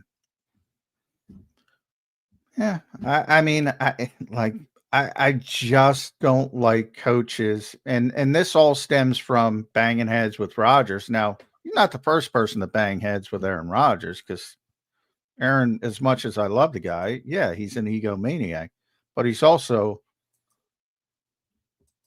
you can run a damn team at the line of scrimmage, and you're trying to prevent that. I don't agree with that. So that's where it all stems from. I'm not saying he's not a good coach. Similar to Sean McVay. I'm not saying he's not a good coach. I just think there's holes there that people don't recognize. Yeah, it's interesting. John, do you consider Shane Steichen like the next Sirianni coaching tree? Yeah. It's interesting how that's going to play out. I mean, I don't think Shane got like when you hear Shanahan coaching tree, it's like very obvious offensive philosophies, learning how to, learning the game offensively. Like, I don't really get that from Nick. Like, does Shane learn offense and get better on offense as an offensive play caller because of Nick or with Nick? Well, I mean, that's You see what I'm trying to say, though? Like, there is. Yeah, like a I get. There's a style of football that the Shanahan tree plays, but McVay is technically a branch off the Shanahan tree, and he plays differently. So, I do think that everybody is sort of, those trees are sort of non-contextual, which I'm not a big fan of to begin with. But I mean, if you're doing it the conventional way, yes, Nick gets credit for Shane. Now, Shane's also on the Frank Reich tree and the Mike McCoy tree. If you want to give Mike McCoy tree, and there's 17 different trees. Like, you could look at, everybody think Patullo and Nick is attached at the hip. Kevin learned from Chan Gailey before he ever knew Nick. So, there's all these, everybody's got all these mentors that you don't even know about. But I mean, if you're judging by how the conventional tree is used, Shane Steichen's a part of the Nick Sirianni tree. I mean, that's just a fact. Which is funny. And so is Jonathan Gannon. And so is Kellen Moore now, even though Kellen Moore spent much more time elsewhere than he did here. But do you think Nick Sirianni is like a good offensive mind in football? Oh, I think he's a great offensive mind. But I don't think people understand what that means. Because I've heard the guy, and believe me, I ripped him, and I wrote and I ripped him in public, and everybody can read it. So for all the people who think I'm carrying the Eagles water, I just ripped him 2 weeks ago for his stupid bullshit in press conferences now. People were so mad at you about that on the channel. They were like, John's crying because they won't give him anything in the media. I'm like, if you fucking listened to like 3 minutes of it, you would have known that's not what he was bitching about. But whatever. Yeah. People don't. People hear but whatever. And then the same people say now I'm carrying his water because they don't like him as a play caller, whatever they think they know. They'll say the exact opposite. So you kind of lose credibility there. But no, I've had deep discussions on, like technical aspects of football. Like, he is a maniac when it comes to teaching wide receivers routes and the detail of it, which was why I chuckle when people think, oh, the Eagles can't run routes. The Eagles can't. This dude, down to the freaking inch of where you're supposed, like, he gets legitimately pissed off if you're not where you're supposed to be when you're running routes. So there's a big part of it. And I always say the biggest part of coaching is not play calling. It's preparation and teaching. And then if you do that well, the other stuff falls into place. And obviously the Eagles have had tremendous success, and that's part of it as well. And they keep winning, even though the name with the OC tag keeps changing. They keep winning. And we go through this cycle every year. Oh, Brian Johnson stinks. Oh, Kellen Moore stinks, but they win the Super Bowl. Well, I think people want innovation, and they see more of a dumbed down offense as opposed to an exceedingly innovative offense. Which, go back to for whatever reason, I get it. That's a conversation people aren't going to like the answers to. Well, I would argue most people don't even understand what innovation is because they think innovation is new, and it is by definition. But everything new is not innovative. There's a million, and you can use this in business or anything else. Right. There's a million new ideas, and 999,000 are shit. Exactly. So I don't even think people they think creative and new, blah, blah, blah. The biggest part of it will always be preparation, teaching, execution. Yeah, good stuff there, Johnny Mac. John, we got Brandon Lee Gouton in the green room. We're going to talk about the crazy trade deadline, the Eagles' acquisitions that they made, and where they stand in the NFC after a crazy Week 9. Let's go to BLG, who joins us right now. You can follow him at Brandon Gouton on X and read all his work at bleedinggreennation.com. Make an account, check in over there with the great community of Eagles fans. BLJ, how you doing on this Wednesday morning, my friend? Doing good, guys. How's it going? What's up, BLG? It's finally over. We can look at it. A.J. Brown, shockingly, still a Philadelphia Eagle. I know that surprised you. Joking a little bit. But I would argue, and I'm going to tell you, BLG, Howie made one mistake. He was too proactive. He didn't do anything on the last day. So everybody, why aren't you doing anything on the last day when some splash moves happen? Overall, though, I think it was a very productive trade season for Howie Roseman. How do you take it? He also didn't really wait last year when they traded for Dotson, and then I think they didn't really I don't think they were very active on deadline day itself. No. But overall, I think I like the energy of what they did in terms of. They're looking at themselves as coming off an encouraging win. They're 6-2. They're literally number 1 in the NFC. That's amazing, by the way. What a bye week. The most productive bye week in NFL history. Absolutely. And not even just like the NFC being wide open, but the NFL in itself being wide open with there's just no clear, cut team that like they just definitely can't beat or that looks so amazing week to week. Some teams are better than others, obviously, but I like the spirit of, adding to this team and being aggressive with the resources that they have to an extent, and that they had so many, obviously, to begin with, all these extra draft capital coming into the year, that they're able to use some of that.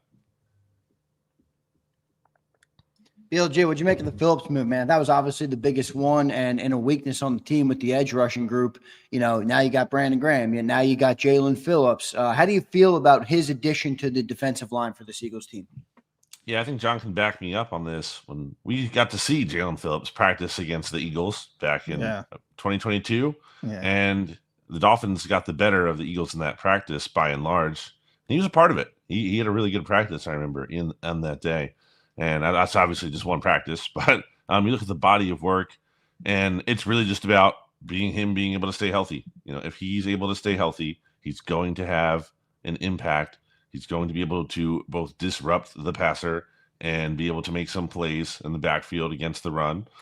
So I like the move in terms of the upside that it brings at a position where I thought they could, obviously, we were all talking about they could use some help at edge rusher. He brings an element to that room that they just don't have in terms of the size and athleticism combo. So overall, I think it's a move with upside. Obviously, the downside is that he gets hurt again and you don't have him. And if that's the case, you're like, wow, what a surprise. But the upside is there. How'd you feel about the compensation they sent? I think it's fair, especially because it's a late third-round pick. We would, presume, obviously, short of the Eagles totally collapsing like they have in 2023. And the fact that you had 3 third-round picks between your own or and then the Jets one as well, and the comp pick. So I think it's fine to send one, and obviously the later of those out. I would not have been in favor, and then sending the Jets pick out, it's a little too high to me. But yeah, I think it's reasonable. You look at what the Bills gave up to get Amari Cooper last year. It was a very similar kind of package, and obviously that didn't go so well for them. But I don't think it was like a massive overpay or anything. Yeah. Can I ask both of you real quick, John, before you check in? Is it just me, or our draft picks in general seem to be like overrated when it comes to trades? Like I know they're valuable and you need the cheap players and those different things, but like the hit rate on first round picks in the NFL is like 50%, and it gets lower every round after that. It's like, if you can trade a third round pick for a good player, I mean, to me, it makes a whole lot of sense, but I know people sometimes get their panties in it. Oh, don't send this, don't send a second, don't send a third. But I don't know. I feel like draft picks are overrated when it comes to trading for good players, proven players. Yeah, I think it depends. Again, I think the fact that they had a surplus here is worth noting. Again, they still have what 1, 2, 3, 4, 5, 6, as many as 7. If the Bryce Huff pick conveys into a 4th, they'd have 7 picks in the first 4 rounds there. So this isn't like they're the Commanders over here. They only have 2 in the first 4 rounds. Only 2.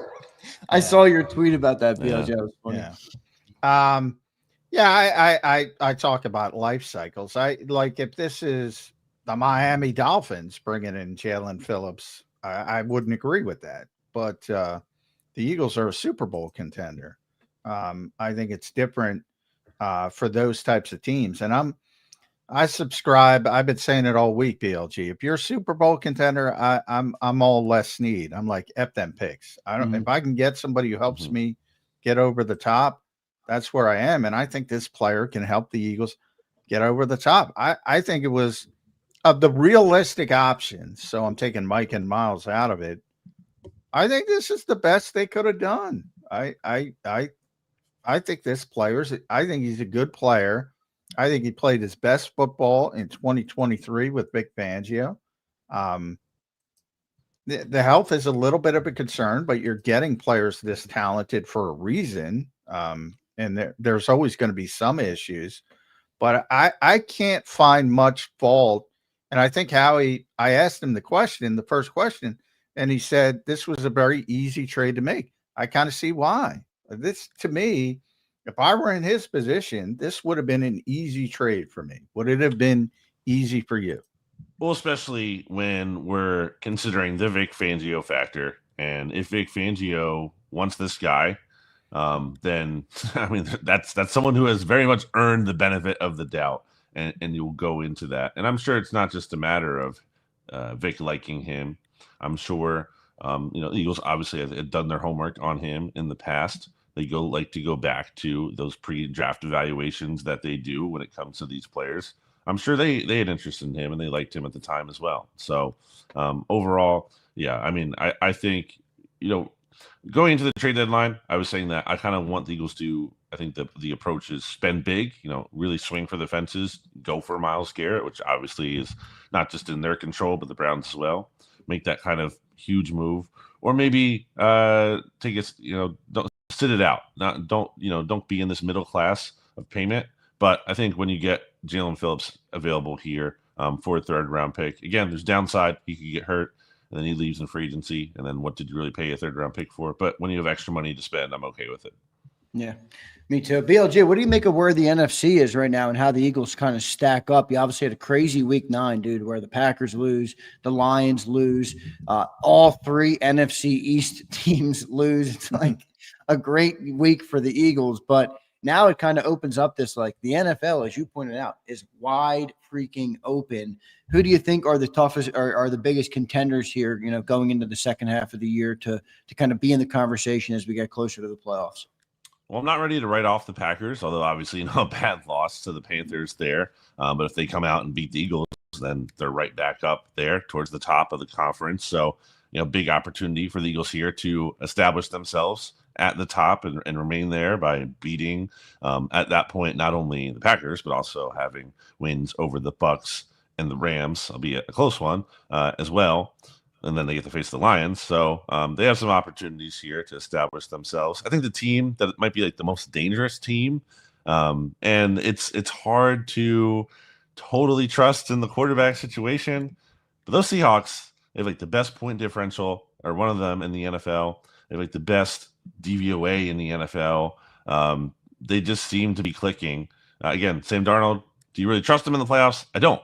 But at this current point in time, they seem like they might be, being slept on a little bit and might be a much bigger factor than obviously any of us thought. Yeah, I think the Rams and the Seahawks right now for doing useless power polls, I think they would be near the top more than the Packers and Lions. But that's the nature of the NFL. It's such a week-to-week league. I've talked about this Packers game before you came on, BLG. I think it's a worse spot for the Eagles because they lost to Carolina. In other words, if they beat Carolina, I think it's a better spot. The Eagles have extra prep time. They're very good under Nick Sirianni with extra time. The Packers are kind of on schedule, so to speak, in the NFC North. Now, because they lost, that's what good teams do. That's what the Eagles did when they lost to the Giants. They correct. They were very focused that week. I even mentioned it. You could feel it in the locker room. I think you're going to get that out of the Packers. That's not to say the Eagles can't win the game, because I think they can, but I think the spot got more difficult. Agree or disagree with that? I think that's fair to say. At the same time, I think how the Packers lost that game, that wasn't just like entirely fluky loss, as much as Jordan Love can sometimes really not play well. And the Eagles saw that in the playoffs when the Eagles beat the Packers there. So there are times where he just doesn't really intimidate you at all. And if this pass rush, which has some new pieces here, can get after him, might turn over the ball a couple times. And then obviously like the Eagles' chances in that one if they can get some extra possession. So I kind of wonder about Jordan Love, and especially when he loses one of his best weapons in Tucker Kraft, he's who a has good been player. Awesome this year. So even, regardless of the win or lose against the Panthers there, losing him is just a massive loss, I think, for that offense. Still think they're, again, put forth a good fight, and they still have pieces there. But I do think that Jordan Love maybe trending in the wrong direction, and losing Kraft could hurt them. Yeah, no doubt about it. BLG, second half of the year for the Eagles, who's a bigger player to get going offensively, A.J. Brown or Saquon Barkley? I would say A.J. Brown, because I think the Saquon Barkley thing will work itself out. And didn't you see Tank Bigsby out there last time? Who even needs Saquon? No, but I just think that that's going to work itself out with the offensive line. And we saw some encouraging signs of progress there. And as I've said, as we've all been saying, it's not about Saquon so much. It's like, I think he will be okay. He looks okay to me. A.J. Brown, that is a much bigger question mark. I don't know that definitely will be figured out until we see it. So I am willing to put less faith in that just working itself out organically, and just the way that his numbers are down from where they are, in every other season. Do you think they build on what they did versus the Giants offensively with the play action and the under center, or was that a one-off? You know what I mean? Will they go back to kind of what they've been doing for 3 years? I mean, how do you kind of see that? I think they've learned a little bit, because we saw against the Vikings too. It wasn't just a one game thing. I think they saw some things that they need to incorporate. Again, it's more than not at all. It's not they have to run the entire offense from under center every single snap, but they have to have it built in at times. And they didn't really have that in the games earlier this season. So I do think that you get AJ back here, or at least you should be able to. If they don't, it's not on me, it's on them, because you should be able to do that. Yeah, I agree with PLG. You're going to see more under center. It's working for them. You're going to see the big Fred package. You're going to see the whole 9 yards. I don't think they're completely shifting, but it's going to be a bigger part of their offense moving forward. No doubt about that. We haven't talked about the corners. We need to talk about the corners. I think Howie gave the great explanation on Michael Carter. It's not about what people think it is. He just said it's Avonte Maddox. It's having that dual threat. I think it means more to Drew Makuba, honestly, than moving Cooper DeJean. And then Jair Alexander. I don't know what to think there, but I do know this, BLG. You don't need Kaylee Ringo, Adoree Jackson, Jair Alexander, and Jacorian Bennett. I'm sure Howie's trying to trade one of them. Probably couldn't even get a 7th round pick. Not Ringo because of his special teams value. But where are you going with that cornerback 2 spot? What's going to happen in your mind? It's a great question. I do think an interesting theory I saw posited on Alexander is that, while he's healthy enough to play right now, maybe the Eagles are trying to let him be able to kind of settle in and see if he can be healthier and more recovered from those injuries later this year. He might be a bit of a better version of himself, in December than he is right now here in early November. I don't know if that'll be true, but I do think they're kind of, there's some hope there. They have some level of hope there that could happen. On the whole, I mean, I think they're going to try a lot of things. I think they don't want to move Cooper DeJean to the outside, as Vic Fangio will basically tell you. But I do think they're also realizing that at some point in time, they might just have to bite the bullet on that. And it might be their best situation where he is on the outside. That would obviously be a situation where they find more of an answer on the inside. And maybe it's Michael Carter.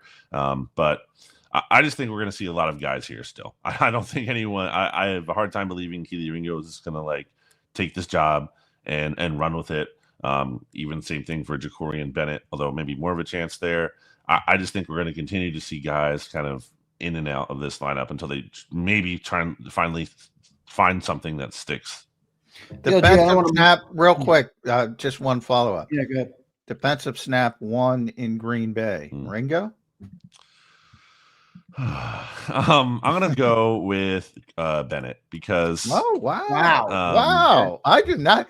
They have to create a roster spot for him. Yeah, but I think like it's maybe it's Vic doesn't trust him, hasn't taken a look, but the fact that Vic talked about wanting to maybe see him more too, maybe you just have to see what you have there. That's an interesting one. I did not see you going there. Interesting.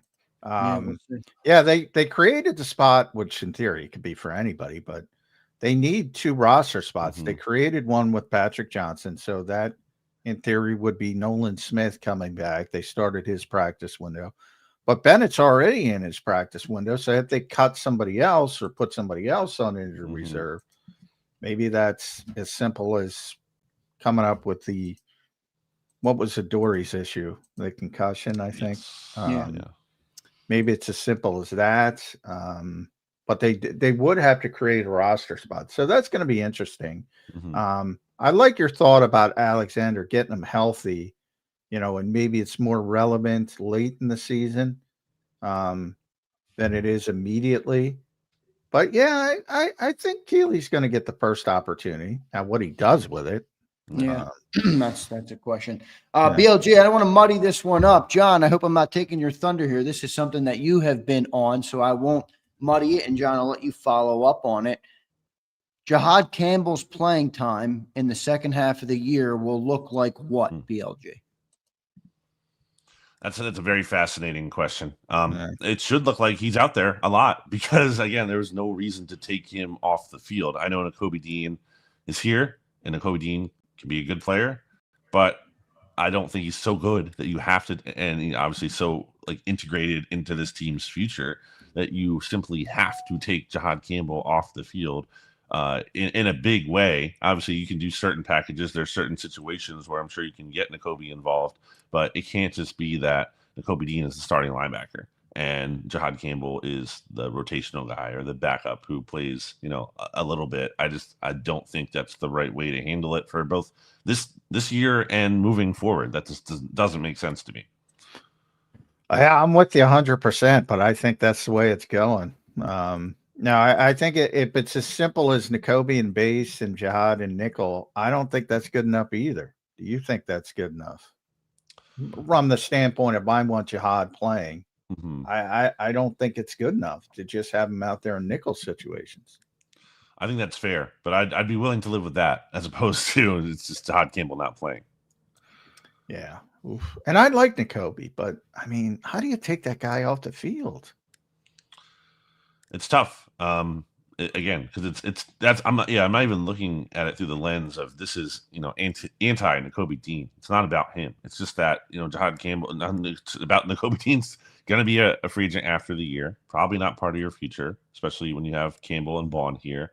And I just have a hard time feeling like again that you're Jahad Campbell is playing so well, or at least playing well enough, and also just gives you the ability to play well with what he can do in coverage that Nakobe Dean, for as good as he is, just simply cannot do given his size limitations and athletic limitations. I think you have to stick with the upside there, but it's Vic Fangio and he's going to play what he perceives to be the best player. That's what Vic is going to do, which takes me to the edge.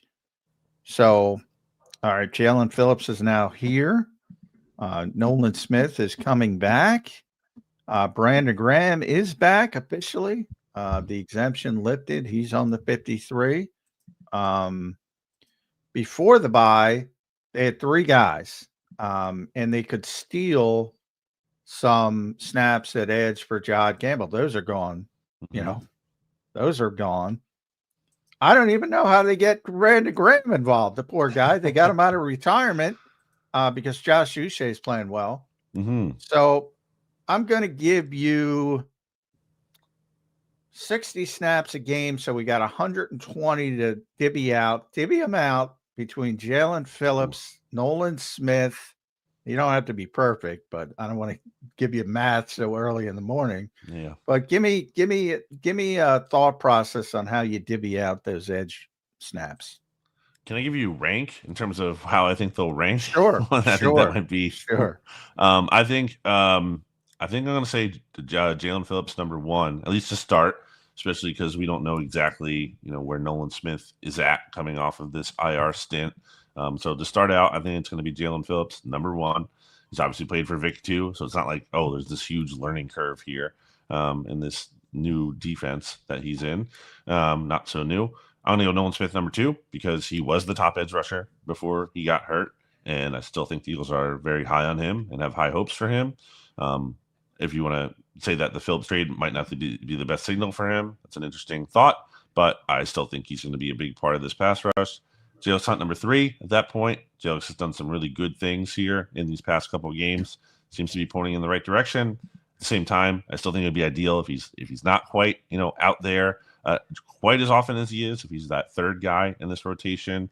And after that, I mean, yeah, did they bring Brandon Graham out of retirement just to really not play at all? So I guess I'm putting him 4. It could be pretty close with him and Uche. It seems like BG is more of your early downs, maybe guy, whereas Uche could be maybe more in the obvious passing situations, less of a run defender kind of option there. And then I'm going to say that's your 1 through 5, where again you have the main top 3, and the other guys are more of limited role players, occasional snaps. Yeah, I think I'm with you there, Bill J. Bill J, I got to ask you about a question here. I know this is a future problem and not something for this season. But when you make a trade for Jaelan Phillips, I'm going to ask you to speculate on what you think the organization and Howie Roseman's thought process is on it. Pay both Nolan and Jalen. If Jalen balls out, is it one or the other?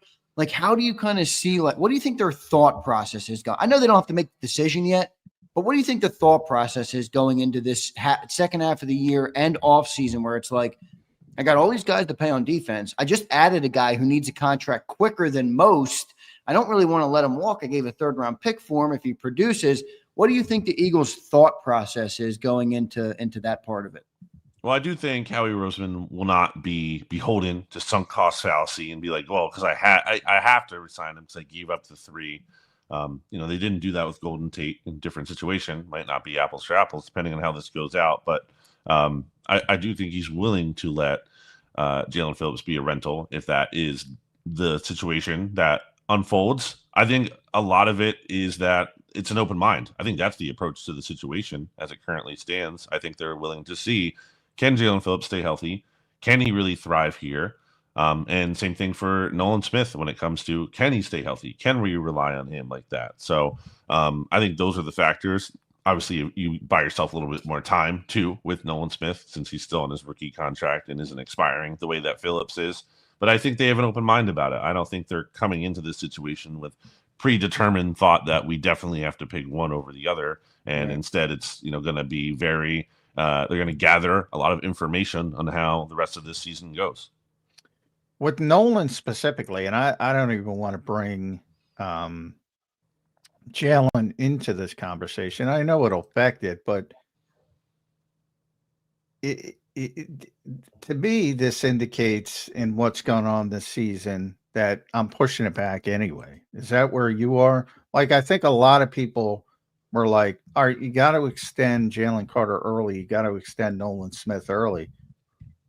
I think I can push Nolan Smith back now. Mm-hmm. Is that your thought process?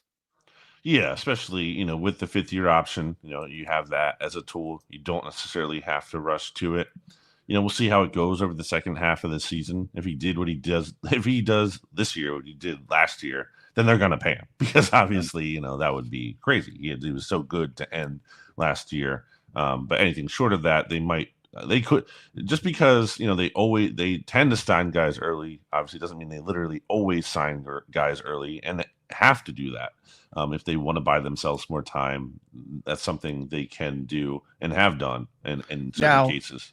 I will say this: Howie brought this up yesterday, and he's been true to this. When they are a Super Bowl contender, and they feel they are, they tend not to extend guys in season because they don't want to upset anybody.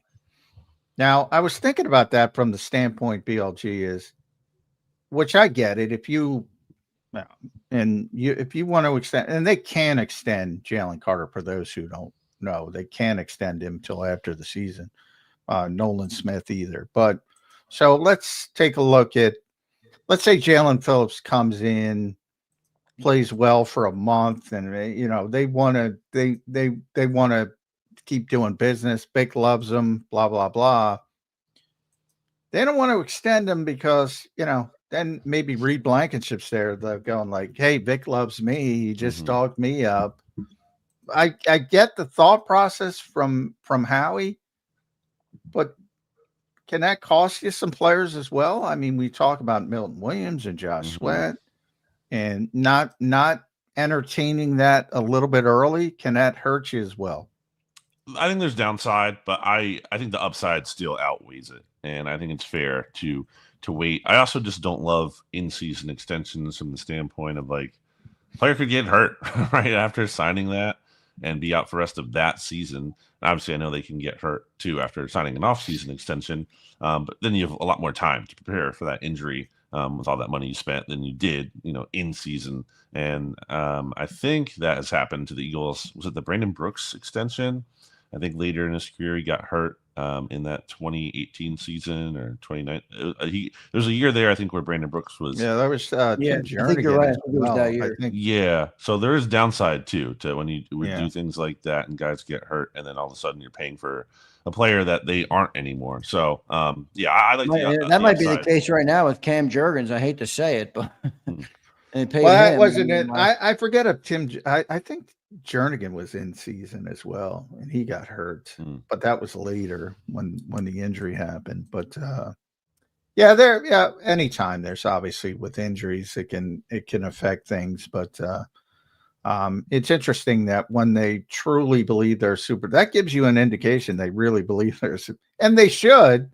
But I think that should be something that buoys the fans because they know they're a Super Bowl contender, and they don't want to upset the apple cart when they're a Super Bowl contender by, playing favorites, so to speak.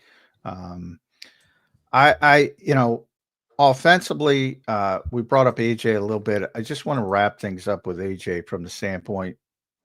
We knew he wasn't getting traded, but whatever, unless somebody came in with some massive offer. I do leave it open in the offseason now. If things continue to go poorly, or there are moments in the regular season or the rest of this season, because they're going to be in the playoffs as well, I do leave the door slightly ajar in the offseason for them to revisit moving on. Have you gotten to that point, or are you still, no, they're not trading a great player? I lean towards overall no, but I do think, it's certainly more possible than it was in season this year. That's the thing. That was never going to happen to me. Like, that just didn't make any sense at all. When you're competing for the Super Bowl, when the salary cap situation is what it is, that just wasn't going to happen. Like, a 0% chance to me. This is more than a 0% chance in the offseason. I think it's more possible. But I also think between now and then, there's a lot of time. And a lot of things can change. That could be for the better. That could be for the worse. I would just say any kind of idea that it's like a foregone conclusion that he is definitely gone, I think that's a little too much and too premature because, again, things could change. BLG, last question for me, man. 9 games to go for the Eagles. They sit at 6-2. How many games will they win and lose in their final 9 here to finish up the season? Let me look up the schedule. Man, I'm forgetting who they even play here They right got now. the Packers, the Lions, they got the Bears, the Cowboys, they got the Raiders in there, they got the Commanders twice, the Bills, and I think and the Chargers. Those That's Commanders games look easier. I'll tell you Oh, that. yes, they do. Yeah, that team, man. Who could have seen it coming that the Commanders would take a step back? Well, last year? I picked them to win the division. Yeah, I did it. I'm with you, BLG. I was all for commies this year. Well, sorry, that wasn't a shot at you, John. No, I don't run. I picked them because nobody's won the damn division back to back in 2 decades. So Entirely I'm fair. like, yeah, I was going with the odds. Yeah. But talking about this bye week, and you never like to see it, but I mean, not only did everything go right from wins and losses, but Green Bay loses Tucker Kraft and Washington loses Jaden Daniels. I mean, you never like to see injuries, at least I don't. But I mean, everything came up Philadelphia Eagles on this bye week. Everything. It was pretty amazing. But I digress. Go back to your second half part of the schedule. What do you think they're going to finish? Yeah, I think I think that it's easy to be between like 6 and 7 wins here because you see like the winnable games. You look at Dallas, the Bears, Chargers, the Raiders, 2 Washington games. Not to say they're definitely going to win all of those, but I think those all seem they should be pretty winnable. The tough ones, the toughest 3 should be at the Packers versus the Lions coming up here, and then in Buffalo against Josh Allen there. So. I'm going to go 7. I think they win 7 more, and they finish with 13 wins. Oh, that's pretty good. That's pretty good. That's probably getting you the number 1 seed this year. Maybe. We'll see where the Rams. Well, with the Eagles having those tiebreakers, it could. Yeah. Seahawks as well. One of those 2 teams. If it's the Seahawks and not the Rams, that could be a bigger issue. But we'll see how it shakes out. Although the Seahawks, both their losses are in the conference, so that helps. Yes. But yeah, they lost to the Bucks and who else? I forget the 49ers. Yeah, 49ers, right? Yeah, that was week 1. I think that was week 1, wasn't it? Yep. Week 1. Yeah, and they were driving and had a chance to win that game. So yeah. Yep, I remember it now. Who's the biggest threat? We got to go, but who's the biggest threat to you in the NFC? It's the Rams. I think the Rams. I mean, the Rams. You look at the Rams, what they've done this year. I mean, they have. Played the Eagles, but the Eagles won. Exactly. Yeah, the Rams have a very legit resume, and the Rams were the closest team to knocking the Eagles off in the playoffs last year. So I'm going to say it's them. Yeah. Good choice. At Brandon Gaunt, make sure you follow him on the X platform, bleedinggreennation.com. Check out all the trade deadline news and views over there. Does a great job, he and the staff. We always appreciate it, buddy. Let's get this thing started. We get an extra day. I don't know what to do. I'm usually down there all day on Wednesday. It's weird. John's he's making up things on the honey-do list to get out of that. Oh, my God. Oh, she's already got me doing 4 freaking things. It's unbelievable. I got to go to work to get some rest. Yeah, I know. All right, John. Guys. Thank you, dude.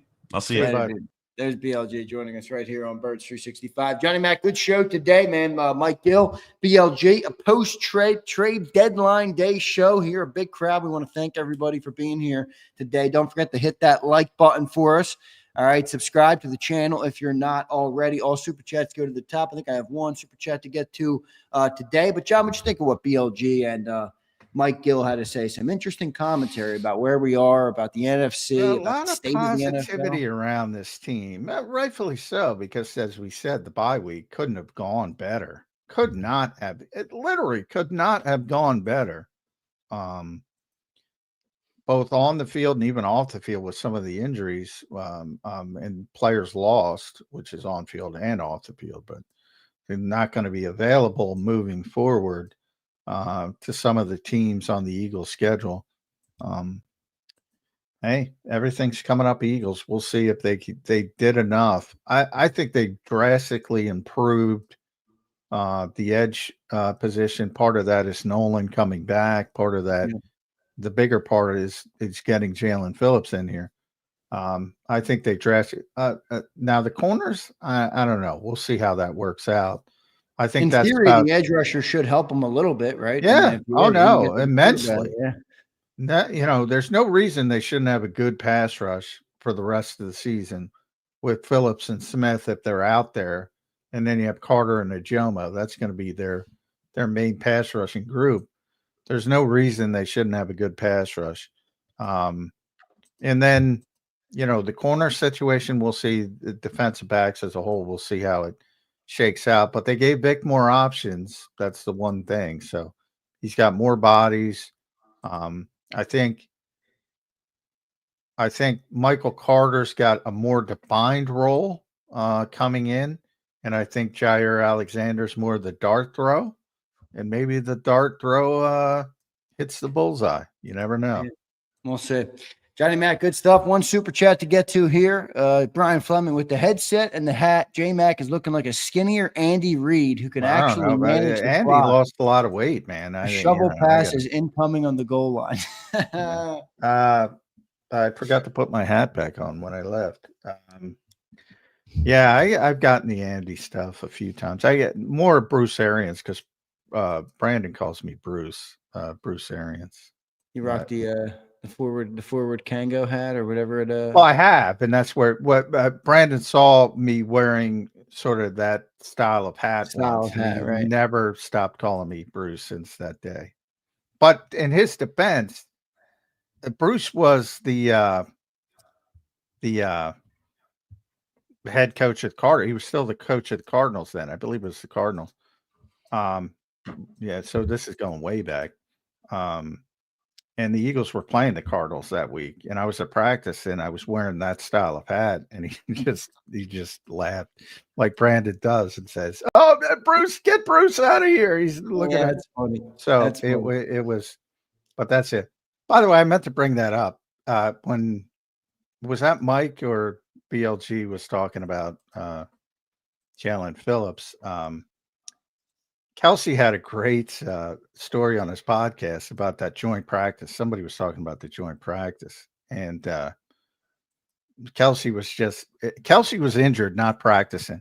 And he said, sometimes somebody gives you such a great, trash talk that you just laugh. You can't even get mad. You just laugh. That was sort of like Brandon with Bruce Arians. And so Jaylen Phillips was on the sideline. Jason Kelsey said something, and he just said, "Shut up, eyebrows. You're not even practicing." Yeah, I saw that story. Jason told that story on his podcast. Yeah, that's what I mean. Yeah. He said, "Shut up, eyebrows," which is funny. Yeah. And here's a couple of super chats. Dwayne says, "Will Cam Jurgens be ready after the bye?" We'll see. That's my Nick Serriani. That's why I was complaining about Nick Serriani. You'll get an injury report tomorrow. We'll see. I expect him to be ready to go, but that's, just speculation. We'll see. Here's Dank. Didn't you do NFL top 10, John? I don't know what that means. What do you mean? I don't either. Dank, what am I missing here? I don't know what Dank is talking about. Yeah. All right, good stuff, Johnny Mac. Your final thoughts. It's a Wednesday. Normally, you got to rush out of here. You got places to be. Yeah. I gotta rush out of here to do other stuff that I don't want to do. But it's like, what's worse, listening to me talk your ear off or getting to the honey-do list, Johnny Mac? I'm sure you got Christmas lights. You got Thanksgiving. It's all around the corner, my friend. Buckle in. Don't even get me started with the holidays. All right. Now you've just ruined my day. Well done, Zander. Well done. Come on, John. Cheer up. It's the holiday season coming, John. All right, brother. Your final thoughts here today.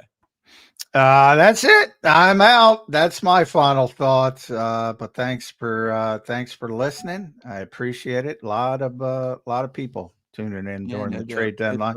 And stick here. You get good intel. You already knew about these players and how they fit before Howie talked about it. If you listened. Yep, if you listened. Key word there, John, if you listened. John, good show, man. I'll talk to you tomorrow. All right, brother?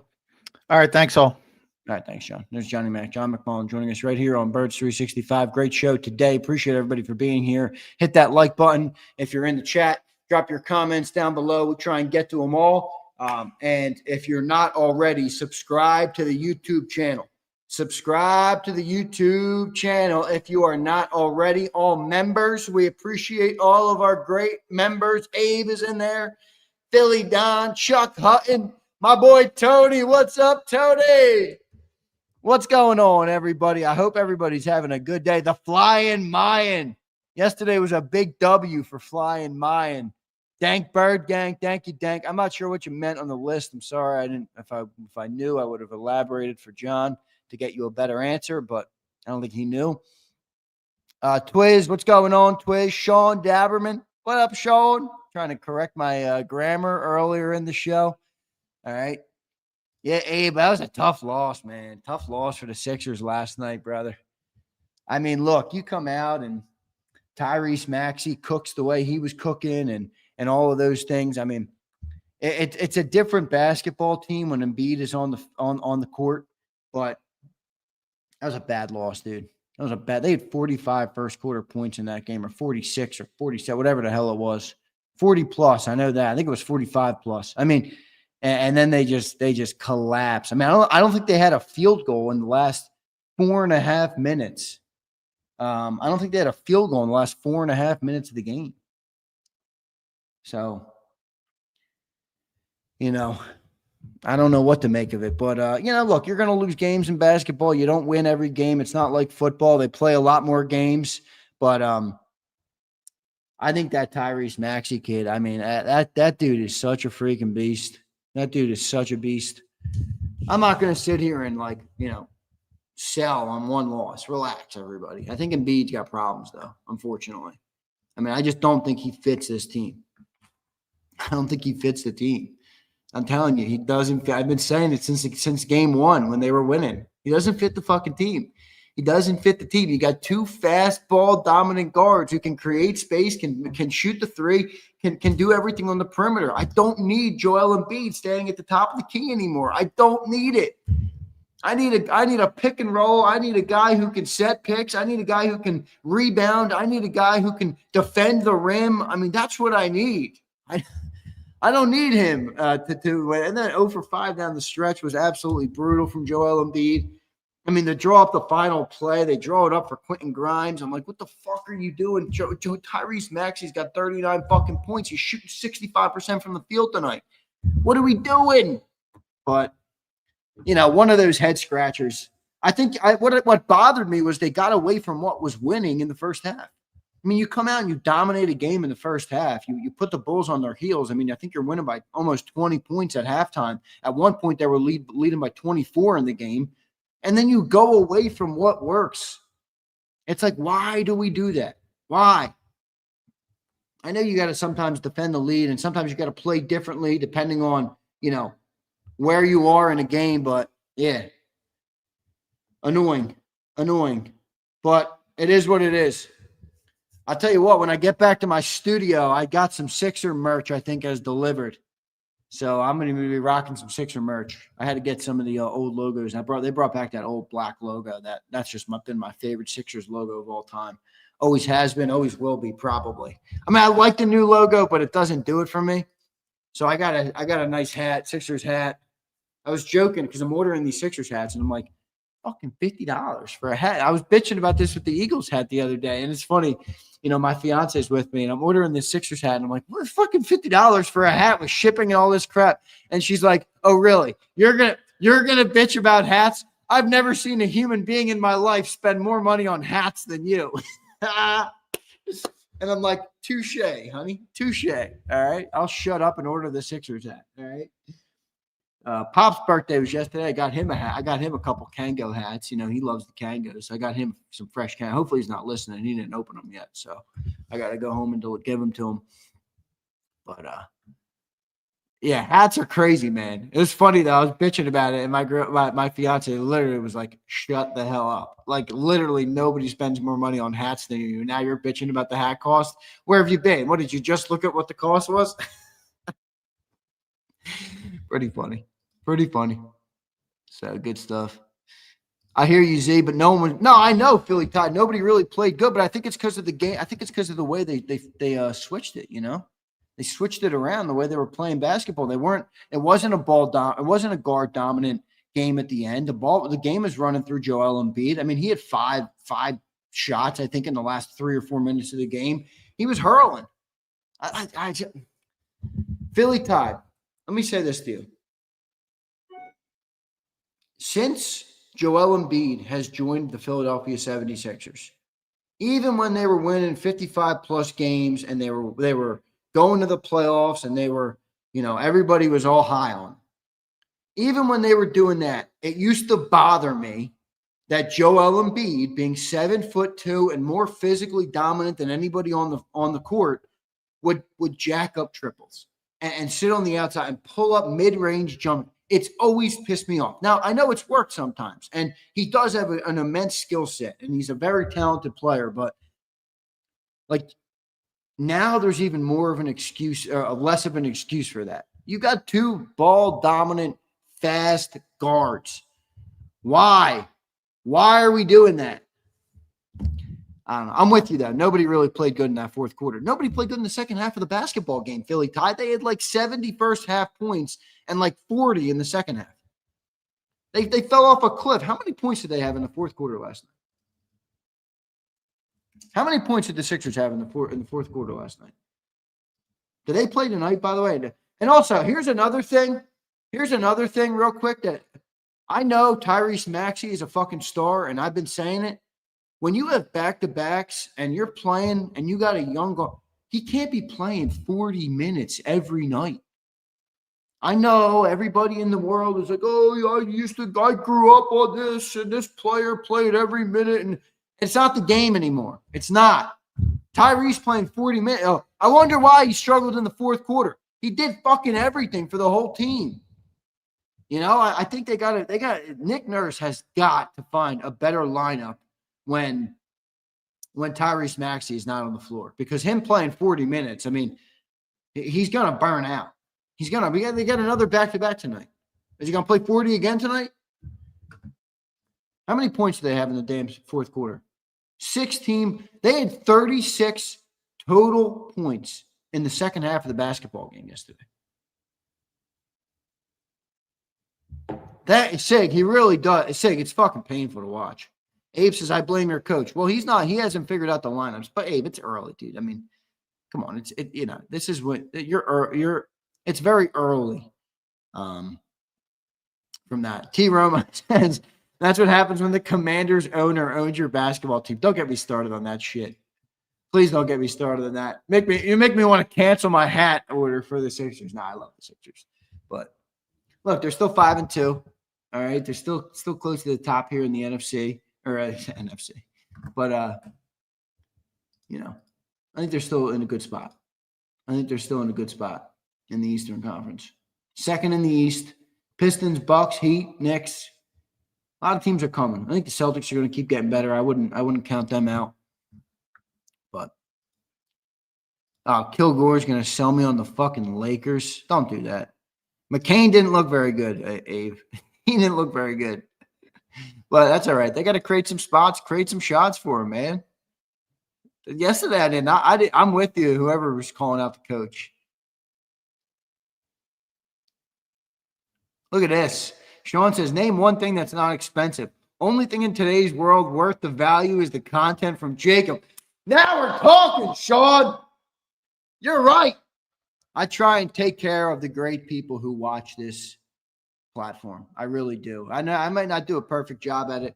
I might not get it all right, but I do try and take care of and at least, appreciate the people that make it happen. At the end of the day, you're my consumers. I don't like calling you customers because you're not, but you're my consumers. I think a lot of big businesses have gotten away from caring about the consumer, Karen. Here's my boy Vince. Thanks for consuming our content. Big things coming. Let's go, Vince. Vince, John was speaking about a honey-do list today. Well, nobody has a bigger honey-do list today than fucking me. All right. I don't even think I'm going to be on Cilio's show today. I got to figure out who's producing Cilio's show today. I got a whole crap load of things to do today for my fiance. So, Whelan says, we're customers, stop the cap. Not fucking really, Whelan. What did it cost you to be here? You don't have a membership. You don't send a super chat. I've never fucking seen you in the chat room. You drop in one comment. You're a consumer of the content. I don't view you strictly as a customer that I'm trying to sell a product to. Yeah, I'm selling the content to you, but you're probably here more for your fandom of your sports teams than anything. Come on, dickhead. We're customers. Stop the cap. Get back in your 18-wheeler and shut up. All right.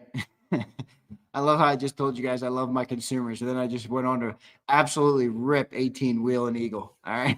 I love you, Wheel and Eagle. Sorry, bro. Sorry, dude. At least you were a good sport about it.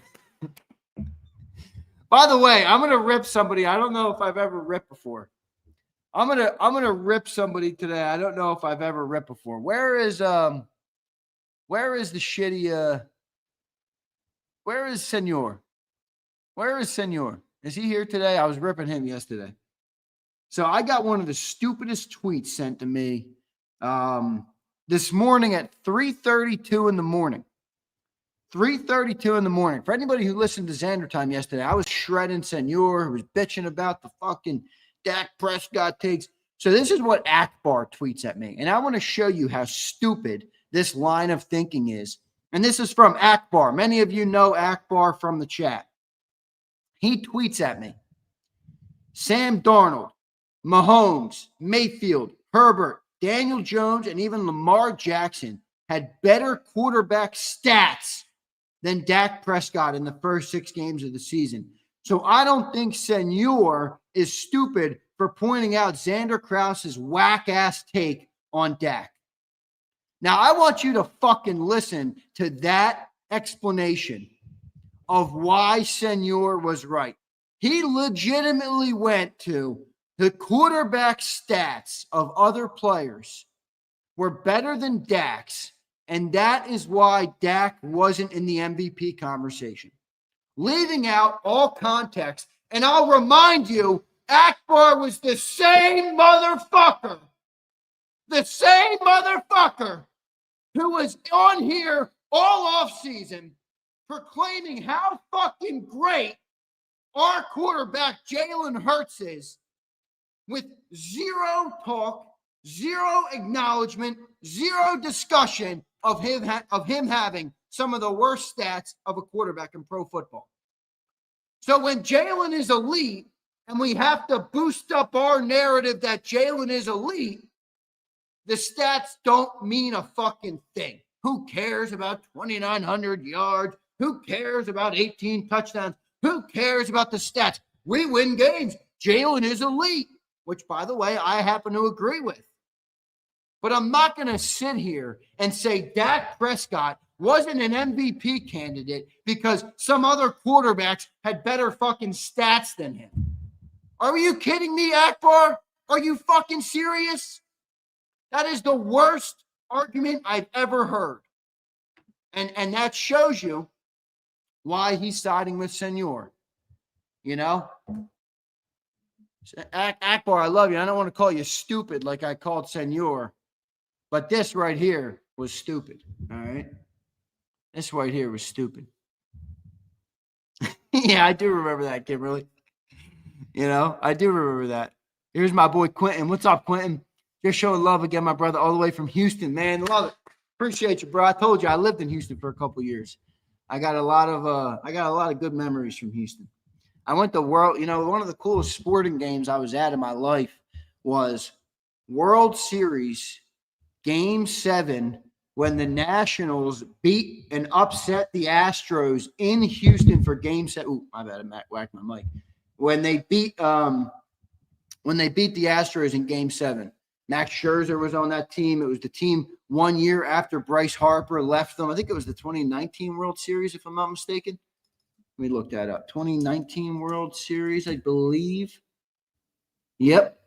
Nationals won Game 7, 6-2. I was in the building for that game. Trey Turner was on that Nationals team, if you remember. Juan Soto was on that Nationals team, if you remember that correctly. All right. Max Scherzer was the starting pitcher in that Game 7, pitched 5 innings. All right. So I was at that game.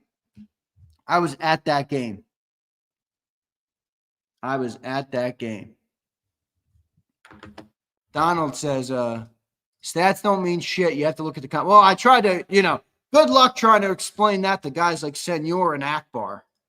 I mean, I can't believe Akbar because Akbar, it's one thing for Senor. I know Senor's a box of rocks. Akbar was at the parade with me, and we're talking football, and he's giving me the context, and he's talking about things in a real way. And then he comes on here and acts like the stats all of a sudden are everything about Dak Prescott in the first 6 games. Meanwhile, let's call a spade a spade. We all love Jalen Hurts. His stats last year were not particularly good. When's the last time a starting quarterback threw for under 3,000 yards in a year? I mean, seriously. But I get it. The context adds into everything, and it changes the way you look at Jalen's season. I mean, come on. Lamar Jackson, this guy had better stats than that. He had the worst defense. He has the worst defense in pro football. Come on. He had the number 1 offense. I mean, come on. Don't hit me with that shit. If you want to dispute me on some real shit, and I'll listen to it. And in fact, you might even sway me because I never am closed-minded. But hitting me with that is a crock of shit. Vince, thanks for the super. Now I'm going to have to reimburse you again. Worst stats ever for a Super Bowl winning quarterback. Is that right, Donald? It might have been. Yeah, and I'm with you. It doesn't mean he was bad. Yeah, I agree. Donald. I hear what you're saying. He said, Quentin, what's up, bro? That was a hell of a game and a hell of a series. I know you. Yeah, it was a great one, man. It was really good. I got gifted those tickets from the radio station that we did work with in Philly. They had extra tickets. So I went to that game for free. I said, let me see if I can find the pictures of me at the game.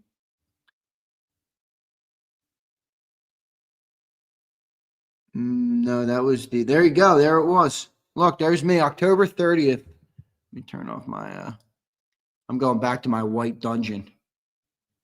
I know Vince hates my green screen, but there's me at the Minute Maid. Let me turn off the blur thing.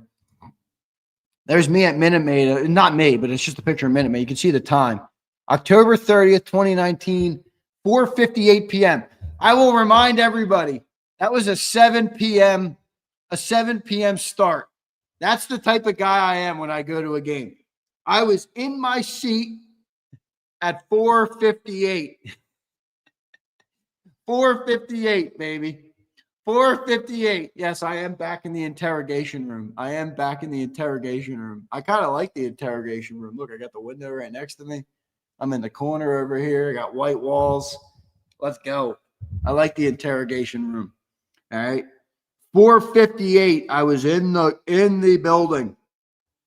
Look, this is a funny full circle moment for everybody who knows. All right, I have a Corvette. Look at what they put. And at the time I wasn't super privy to the C8.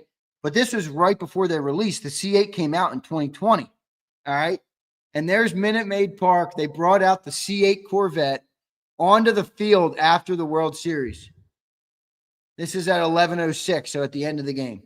Yes, I obviously stayed through all the way. All right. There's the celebration on the field.